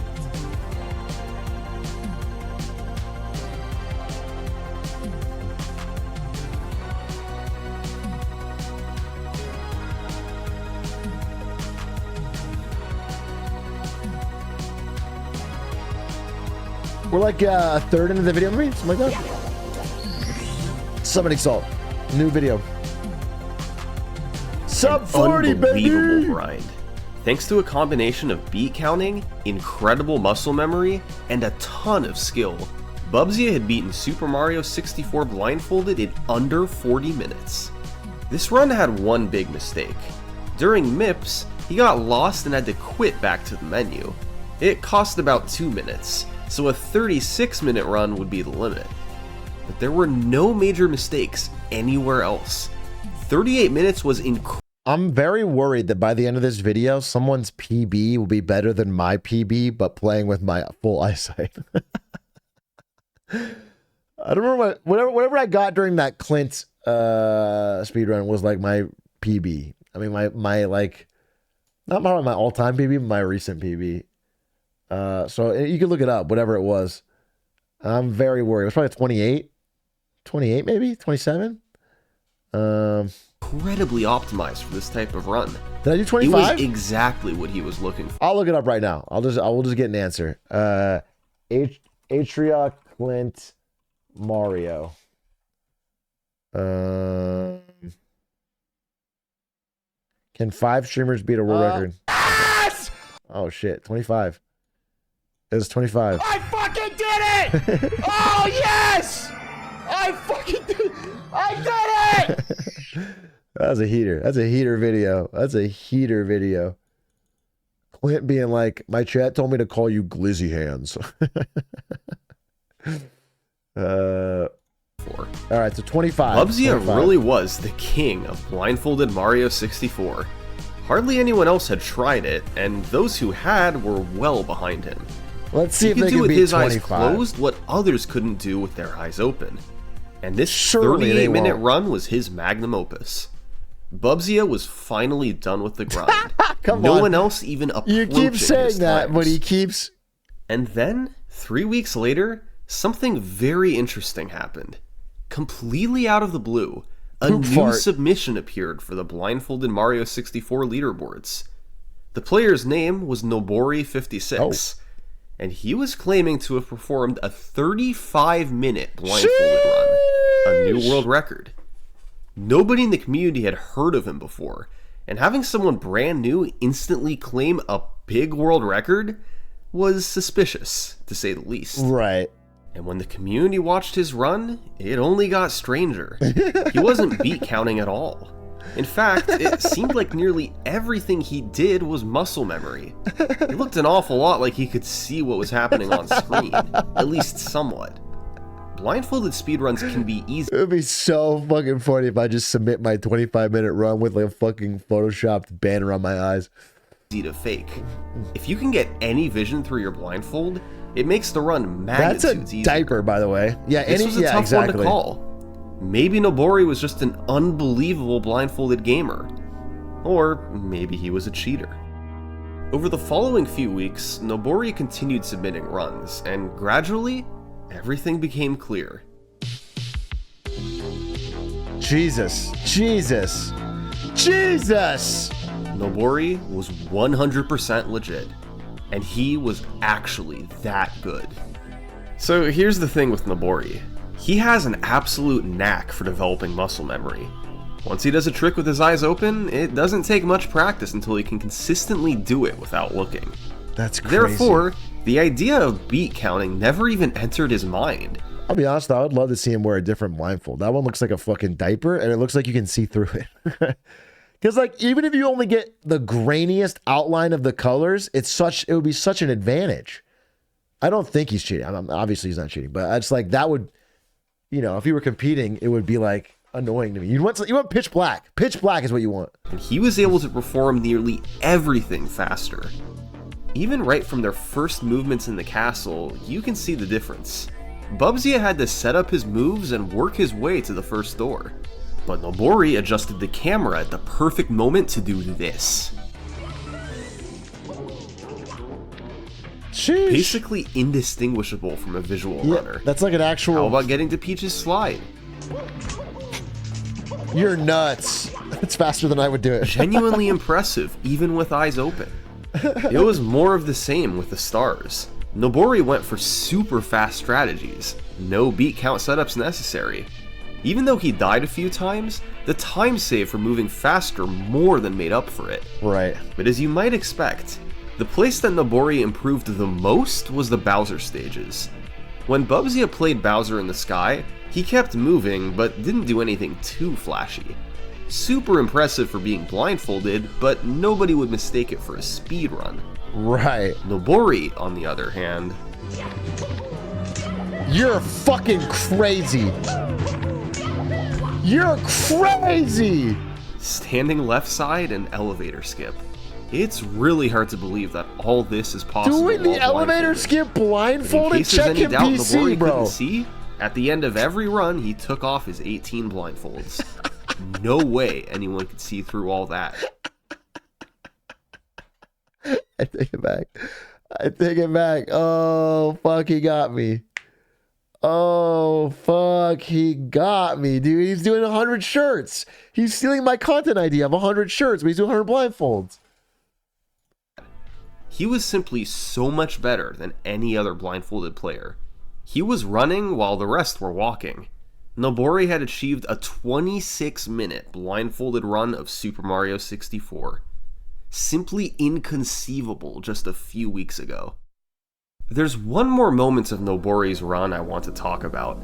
The final Bowser throw right at the very end. This throw had a few different strategies over the years. Bubsia's initial method was to just blindly throw and hope it hit a bomb. But Z-Surf realized that since the whoosh sound occurs at the same time in every spin, you could sync up your joystick to the spinning and know exactly when to release Bowser to hit a bomb. What? Why can't actual runners do this? This was the strategy that Bubsy preferred to use, but Nobori took it a step further and used something else that Z-Surf had found. By pausing during the whoosh sound, you could listen to the echo and judge whether or not Mario is facing the bomb. If he's not, then you simply unpause and try again. But if he is, then you can immediately unpause and throw Bowser. Wait, how do you know? You'll hit the bomb every time. This is a brilliant example of turning a seemingly impossible task, landing a blindfolded Bowser. He's literally echolocate. Wait a minute. The sound waves bounce off the bomb? I don't hear the echo. Echo and judge whether or not Mario is facing the bomb. If he's not, then you simply unpause and try again. But if he is, then you can immediately unpause and throw Bowser. Dude's a fucking It'll bat. hit the bomb every time. That's incredible. This is a brilliant example of turning a seemingly impossible task, landing a blindfolded Bowser throw, into something relatively consistent. Even though he was miles ahead of everyone else, Nobori still felt he could save time over his 26-minute run. He died. Sorry, but 26 minutes? Fucking slow.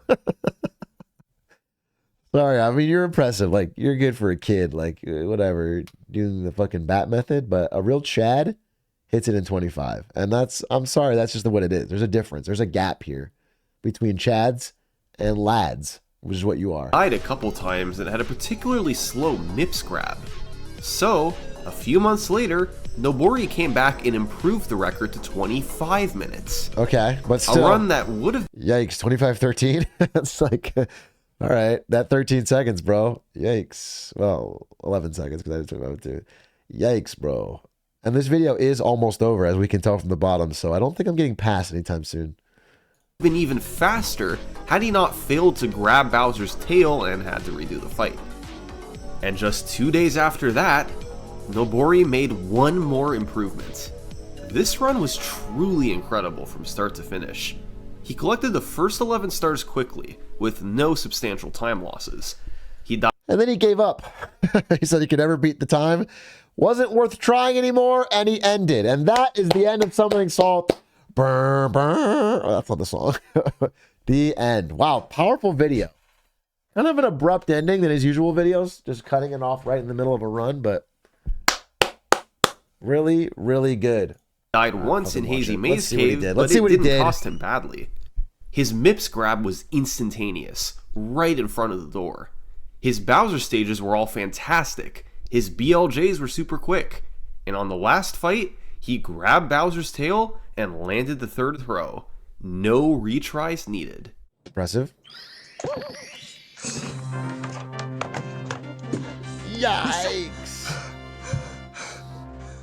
24 minutes is a genuinely respectable time with your eyes open.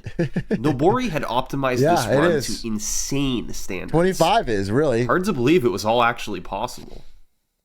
As for Bubsy, it was tough to accept what had just happened. He'd been the king of Blindfolded Mario 64 for years. It happens, and bro. Nobori had demolished all of his times. When Bubsy tried doing Nobori's strategies, he could eventually pull most of them off, but his consistency was poor. Definitely not good enough to complete a full run with them. Bubsy had to accept that he wasn't going to be beating Nobori's record. For the next year, Blindfolded 16 star had no activity.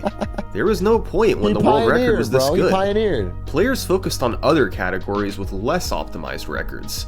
And unsurprisingly... This is what I'm talking about. I mean, obviously someone's going to come back, but like, when someone's so far ahead, it puts an icing, chilling effect on the scene.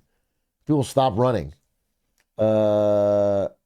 Because they're so good. And I think if you could like go back in time and put Nobori's record up, like just nobody even tries. It takes a while for people to cook. Nobori took the top spot for those too. Just pure domination. But eventually, everything calmed down. Nobori stopped playing, and the rest didn't bother trying to beat his times. It almost felt like he had killed Blindfolded Mario 64. Sheesh. But then, in October 2020, Bubsy managed to get 16 star into that year's Awesome Games Done Quick. This was the first time anyone would be showing off Blindfolded Mario 64 on such a big stage. Bubsy may not have been on Nobori's level, but he wanted to put on a good show. Sure. So, he knew he had to get practicing. Bubsy didn't have any illusions of trying to take the record. Instead, he focused on playing for fun, looking for new strategies and not taking things too seriously. Oh. And maybe he can improve a bit on his 38-minute PB. Since Nobori's crazy muscle memory strategies were out of the question, Bubsy focused on beat counting strategies. He found faster ones in Whomp's Fortress and Cool Cool Mountain. And on Bowser in the Sky, beat counting allowed him to make a faster elevator cycle at the start. But despite lots of practice, he was still slower than Nobori and he was dying more. The improvements slowly started to come in. First, a 37-minute run, and then nearly a month later, a 35-minute run. It's like Rocky. I feel like I'm watching Rocky, the Rocky movie, where the old veteran is like learning the new tricks, trying to like bring a little bit of his old style, lifting weights. Both of these had substantial time losses on the BLJs, so Bubsy knew he had the potential to go a few minutes lower. But this is exactly what he was looking for. Even if he wasn't competing with Nobori, it was still nice to see some improvement. And as the weeks passed, Bubsy kept getting better. His movement was faster and he was dying less often. He started going for Lakitu skip sometimes. Jesus. It wasn't very consistent, but getting it at all while blindfolded was amazing. Had the chance to close the gap even more. I mean, that's still a huge but gap. Instead, right after Bubsy's new PB, Nobori came back. Oh, you're within 6 minutes? I'm going to come back. That's crazy. He didn't even wait for him to... That's bullying. That's bullying, bro. Let's keep the gap big.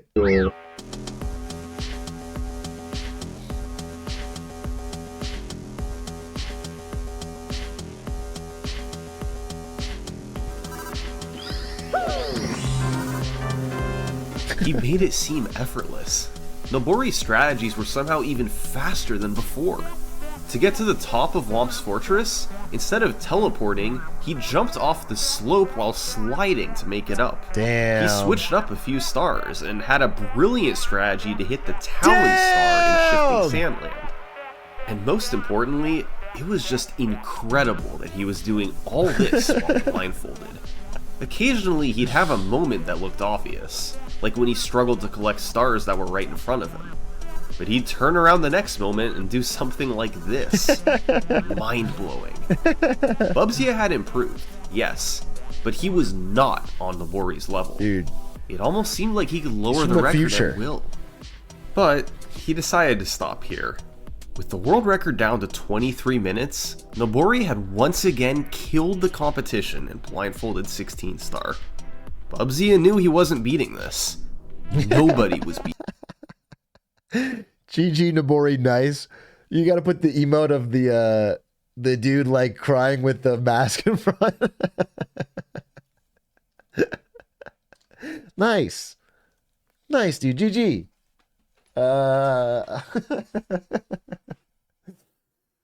Beating it. So instead, he spent much of 2021 focusing on a new challenge, routing a blindfolded 120 star run. Oh! This was a massive undertaking, and took up most of his gaming time throughout the year. Yet, even though he wasn't playing the more competitive category in 16 star, working on 120 star still helped him improve at the game. He was optimizing the stars for speed. I think it'd be so interesting to see, like, I bet if you studied the brain of someone who did this, practices every day, like, you got to imagine that the visual center shrinks and, like, other parts of your brain expand and light up more. 100% this has to, like, change the structure of your, like, the spatial, like, for example, I saw a study where they studied brains of taxi drivers in London. And after like 20 years of doing the job, their like spatial recognition part of their brain was like fucking bulbous. It's like fucking gigantic, and then I can imagine that this changes what. Result found some new strategies. For instance, in Bob on Battlefield, he found a consistent setup for bomb clip, the iconic trick used to get behind the fence quickly. It saves 20 seconds and looks pretty darn impressive given its performance. How the fuck are you doing bomb clip blindfolded, After bro? practicing 120 star for several months, Bubsy came back to the game's shorter categories in late 2021, quickly sweeping through each one to lower his PBs. In 16 star, he managed to get a 28-minute run featuring his new tricks. Very nice. Still slower than Nobori, especially in the Bowser stages, but a decent improvement. After this, he went back to working on 120 star, and Nobori's record remained as safe as ever. At this point, he'd held the record for more than 2 years. Damn. Bubsy hadn't been able to catch him, and nobody else was within 50. 2 years, especially in like more modern, like 2018, 2019 era. That's pretty damn impressive. Although I will say, I don't think if anyone held a speedrun record between 2020 and 2022, I don't think anyone did. And Mario 64 is incredible, but I think once you hit 2020, every speedrun record gets broken like crazy because of the pandemic. People are locked down and they start grinding every game at once. It goes vertical, dude. It's like the stock chart. I don't know if anyone held a record between 2020 and 2022, full 2 years. I don't think, if you find me a game where they did that, that has to be really small, because I think any big game, that's impossible. 15 minutes of him. As 2022 came around, it was really seeming like this was Nobori's record. I'm sorry, I'm dead wrong. This guy, I thought this was 2018. This guy did this? That's incredible. Well, no, he did it in 19 to 20. Okay, he hasn't done it in 2022 yet, because he's saying as 2022 comes around. But still, to hold it during the pandemic for that's crazy. That's insane. To keep. He could simply do things with a blindfold on that nobody else could. At least, nobody who had tried so far. The only hope of beating Nobori was somebody new coming along, who had their own set of incredible blindfolded skills. Poop fart 420. Someone like Handyman. In late 2021, Handyman became infatuated with blindfolded Super Mario 64. That September, he became just the third person to beat the game blindfolded in under an hour. By January, his time was down to 35 minutes. And by March, he lowered his PB to right behind Bubsy. Impressive improvement from a relative newcomer to blindfolded gaming. Hendy's playstyle was like a hybrid between Bubsy and Nobori. He didn't beat count with numbers, but didn't fully rely on muscle memory either. Many of his fastest strategies involved music cues. He'd mess around in a level with his eyes open and figure out how to time certain actions to the music. Eventually, he'd find a series of inputs that gave him the best consistency and practice it relentlessly until he could do it blindfolded. Interesting. Hendy got really good at this, and it paid off with a 28-minute run. He fell behind Bubsy while collecting the stars since he died a few times, but he was actually faster than Bubsy down the stretch. It was gold split after gold split for Mips, Fire Sea, and Bowser in the Sky. After hitting the last throw on Bowser, he knew he had a big PB.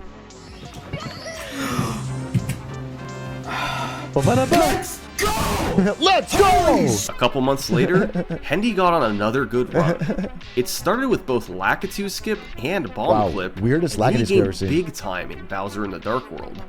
Unfortunately, he struggled and then died in Hazy Maze Cave, died twice in Fire Sea, and died on Bowser at the very end. Yikes. That's 4 deaths. Yet he still PB'd by a full minute and moved ahead of Bubsy into second place.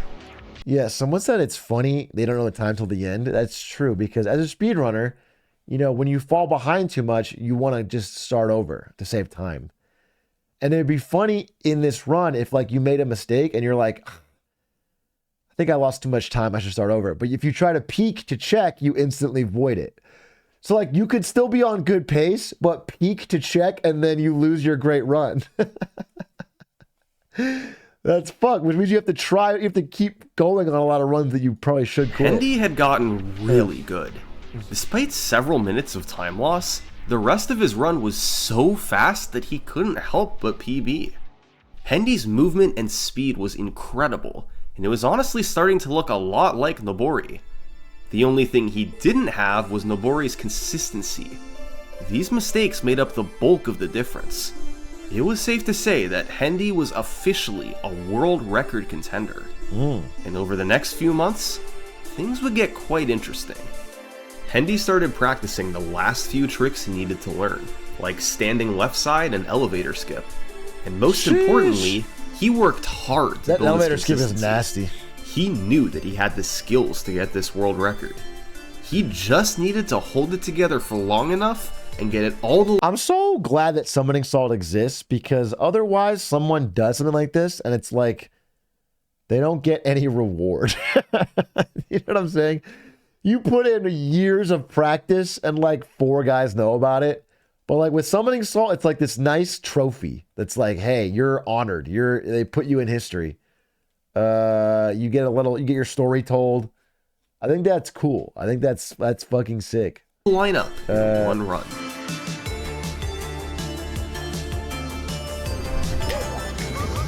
I don't know what just happened. I think I fat fingered A. Dude!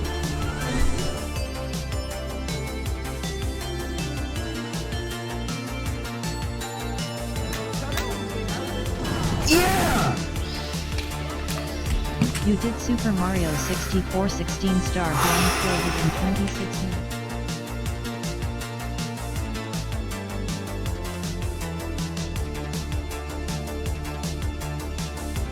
But I do wonder if, once he makes the video, does it increase the number of runners or decrease it? Because there's no longer a chance to be in a summoning salt video.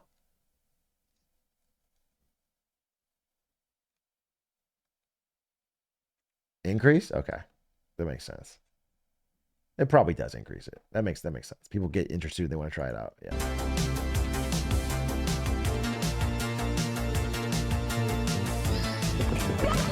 You did Super blindfolded in 25 minutes and 11 seconds.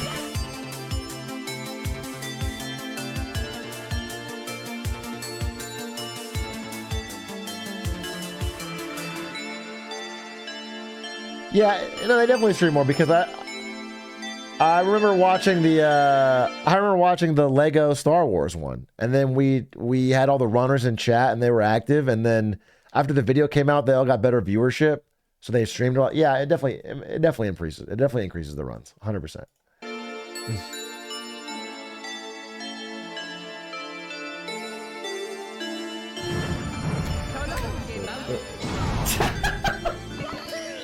You did Super Mario 64. Ooh, he's getting close. That's 3 Personal days best. in a row. Improved your run. Hendy was closing in. Nobori, This wake was a up, little bro. 24-minute run with 2 deaths and other scattered time losses throughout. There was easily a minute worth of improvements he could make. But Hendy was getting exhausted. Doing hundreds of runs with your eyes closed gets monotonous, and he enjoyed looking for strategies more than he enjoyed doing runs.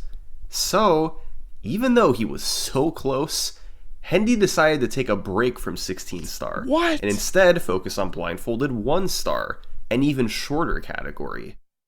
Meanwhile, Bubzia was watching everything Hendy did in 16-star. He was amazed at how close he'd gotten to Nobori.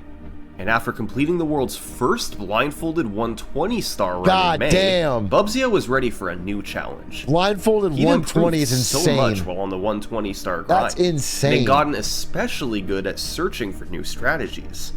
Bubzia had turned into a new player. His old 28-minute PB in 16-star was in a distant 3rd place. In July 2022, Can you name the hardest star? No, I don't know. I don't know what the hardest star would be blindfolded. Probably Rainbow Ride, 100 coins or something. Or TikTok Clock 100, maybe. Or Cannonful, the single hardest star of all time. What about red coins in this guy? Yeah, but I think that's part of red coins in this guy is like part of 100. The people get the red coins for it, so 100 will be harder. 2, he embarked on a quest to change that. Bubsy still couldn't rely on muscle memory as heavily as Nobori. That meant his gameplay would generally be a bit slower as he had to set things up more. But if he could make up the difference with faster strategies, maybe he had a chance at this. Oh? He and Hendy found new tricks all across the run, like triple jumping off the wall while going up top, and long jumping straight across the gap in Dark World. These small improvements began to add up, but the heavy hitters were in the final 2 Bowser stages. Bubsy found a beat count to reach Nobori's elevator cycle in Fire Sea, cutting out his muscle memory strategies while matching his speed. And in Bowser in the Sky, Bubsy decided he had to commit to going for everything. Standing left side, elevator skip, and even doing a triple jump dive onto the rotating platform. Bubsy knew this would help make up for some of the speed and movement difference, but would it be enough? That July, he got on a run that fell about 45 seconds behind Nobori after the first 8 stars. After accidentally quitting out of Lethal Lava Land and missing the star in Dire Docks, his deficit rose to over 2.5 minutes.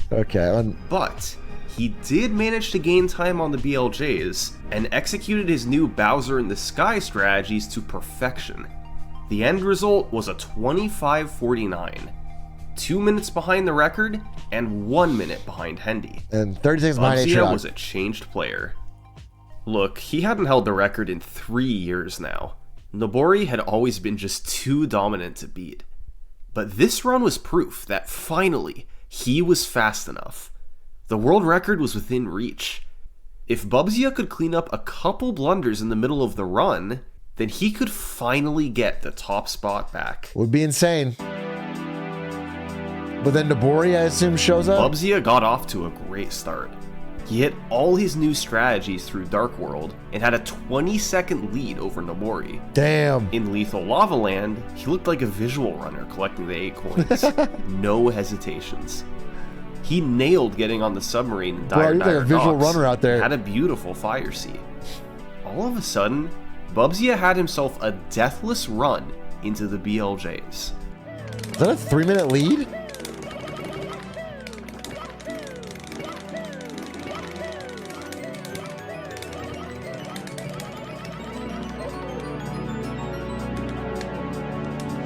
Don't choke. Oh my god. Oh my god! Dude, the pressure to do that trick near the end is crazy. Oh! Wait, did he do it? Yes! Let's go! Oh! Damn, 3 years of struggle. Bubsy was back on top. It had taken a monumental effort to beat Nobori. Never count Bubsy out. That's fucking incredible, bro. He still couldn't use muscle memory the way Nobori did. Nobody could. But through years of strategizing and improving, he was able to make up the difference anyway. Congratulations poured in, and Bubsy pondered what to do next. A sub 23-minute run was definitely within reach, but ultimately, he decided a 23:17 was good enough, and moved on to other categories. In the time since... Okay, yeah, but he said that every single time he had the record for like fucking 5 years, bro. Alright, so... difficult to trust. This run, Hendy and Nobori have been inactive from Blindfolded Gaming. Bubsy, on the other hand, after taking a break for a few months, he returned to 16-star by early 2023. And ever since then, he's been on a quest for a sub 20-minute Blindfolded run. Sheesh. Sub 20 is a milestone for visual runners. Taking the Blindfolded world record there would be completely insane. Dude, it would be so sick to have a Blindfolded run on the leaderboard for the main game. Like, put it in the top, 100 or something. That'd be so... What is top 100? Can I check? Super Mario 64 speedrun. If you're just doing 16 star, top 100 is. Am I crazy? Oh, it's 120. I was like, an hour. Top 100 is 15 minutes. Never mind. 15 minutes. Okay, but maybe top 500? No. Top 500 is 17 minutes, 30 seconds. He'd be top 1,000. Maybe. Let's find out. Yeah, he would, I think. Top 1,000, baby. With Blindfolded, that's pretty impressive. But that's what Bubzia was determined to do. It all started when Bubzia and Nico, the category's current 4th place runner, began developing a way to perform. Where does a 25-15 put you? Do you mean mathematically or spiritually? Because obviously mathematically it's not too high up on the leaderboard, but like spiritually it's actually ranked first. Because I was the only runner to do both Cannon Full and the Atrioc Gambit and the whirly gig to the bottom of Freezy Peaks. So it really is considered the all-time greatest run of all time. All while having Clint chirping in my ear, bro. Blindfolded LBLJ. This trick is used in top-level visual runs. By jumping into an out-of-bounds area in the lobby, it's possible to then precisely do a backwards long jump that sends you into Bowser in the Dark World, an area that normally requires 8 stars. Once there, you want to collect the 8 red coins to obtain a star, so that you can later head straight to Whomp's Fortress. They found methods to complete LBLJ and the red coins blindfolded, but obviously it was a major difficulty increase. And when combining that with other tricks like Owlless and improving movement everywhere, people are doing they Owlless reasoned that a blindfolded? sub 20-minute run was indeed possible. But possible and realistic are two separate things. In mid-2023, Bubzia decided to make a push for the sub 20. Quickly though, he found that the LBLJ route was far too inconsistent. After abandoning it, he focused on optimizing the rest of the run, and managed to lower the record down to 22 minutes. God damn, dude. A minute. But to get the sub 20, Bubzia knew the LBLJ had to be implemented. In January Wait, really? 2024, he took another look at the route with Nico and another community right member, now. Honeybeef. They realized it would be faster to skip Cool Mountain entirely, adding another star in Shifting Sandland and Lethal Lava Land instead. This saved another 20 seconds, and now, Bubzia felt that he had to commit to LBLJ. The upside was too good to pass up. Sure. On February 15th, 2024, Bubzia managed to land LBLJ and the Reds in his fastest time ever. World records! He struggled a bit with the new stars, dying once each in Shifting Sandland and Lethal Lava Land. But even still, he was hitting most of his new strategies. The He had a music? clean Fire Sea, then got both BLJs first try. After flying through Bowser in the Sky, Bubzia had a chance at a big world record. No! No, I think I threw it. No! Damn, he was cruising. At least second try, man. Damn, that's crazy. That would have been so fast if you got a first try. 21-minute run with 2 deaths and a missed throw. It wouldn't have quite been a sub 20, but clearly the run still has room to go lower. Yeah, no joke. And this 21:48 is where the record stands today. Pretty fucking impressive, I'm gonna be honest with you, for Bubzia to be the original guy with the 3 hour and now the guy with the 21 minute. That's actually really sick. That's actually really fucking impressive. To get fucking hoed on by I'm sorry, with the Japanese guy, I forgot his name, for 2 years and then literally grind set come back. It's actually really fucking impressive. Bubzia is still actively pushing for the sub 20, and if Hendy or Nobori come back, Nobori, yeah. they can certainly get there too. It's unreal to see the progression from Bubzia's first blindfolded run 6 years ago to what he and others can pull off today. Yeah, that's incredible. They went from barely limping through the game to flying through like a visual runner. All this difference in just 6 years. I don't know about you, but I can't wait to see what another 6 years of progression will do to this run. Thanks for watching. For a behind-the-scenes look at how I made this video and storylines that I couldn't include, join my Patreon page. I only charge when I upload a video. How about that? Heat, fire, class, act, summoning salt, kills it again.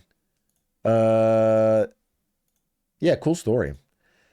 Pretty cool because there's only 3 runners. You know, it's obviously a pretty not popular category. Only 3 runners, but the story was incredible. He made it work. I'm impressed. Are you still planning on watching Veritasium video? Yeah, I'm gonna do it on Saturday for Get Smarter Saturdays. Do you think they're advertising the new Kung Fu Panda in China more than us? Bro, I don't know. I don't know. I couldn't tell you. I think they're doing it in both. But China is the world's largest film market. That's why Hollywood. It was funny. I was watching Mission Impossible 3 and I was like, it's really weird that there's this random Chinese actress that wasn't in the previous films. And they're just acting like she's part of the team. And that the film takes place in Shanghai. And if you look into it, it's because there was... it helped them get the film approved and released in China. Interesting.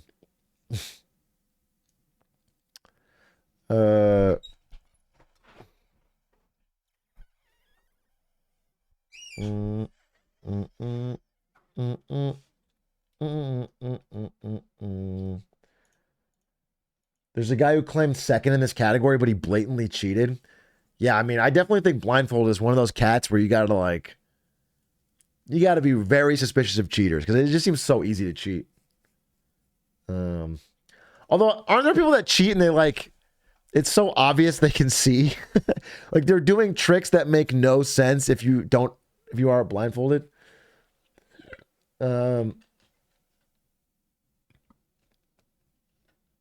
Hey, Truck, I'm drinking Sleepy Time tea. So you want to know? I do want to know. It's the one with the bear on it, right? Sleepy Time tea bear. I do love a good Sleepy Time tea. Actually, on that note, well, we could do house. I gotta decide. Thing is, I'm very fucking hungry. I'm very hungry. And I might not do house. I might not do house. I'm very, very hungry. Very, very hungry. I'm kind of starving. So I might rip it and dip it today. We do a nice What's Up Beijing tomorrow. Actually, fuck it. We ball. Here's what I'm going to do. J-Mook just moved to Los Angeles. Give the man his fucking love. J-Mook 11. Tomorrow I'm going to do What's Up Beijing. He moved to LA. He's streaming. He told me he's really grinded content, trying to make this his career. He's making YouTube videos. Dude is one of the best players in the world at Smash. Good fucking guy, good player. Give him some love. Ask to run some ads. Sorry I didn't do house today, but I'm actually starving hungry. And it's going to bother me the whole episode. So I'm going to end. I'm going to come back tomorrow with What's Up Beijing and a house. Okay? Thank you. Have a great night. Much love. Peace. Bye. Later.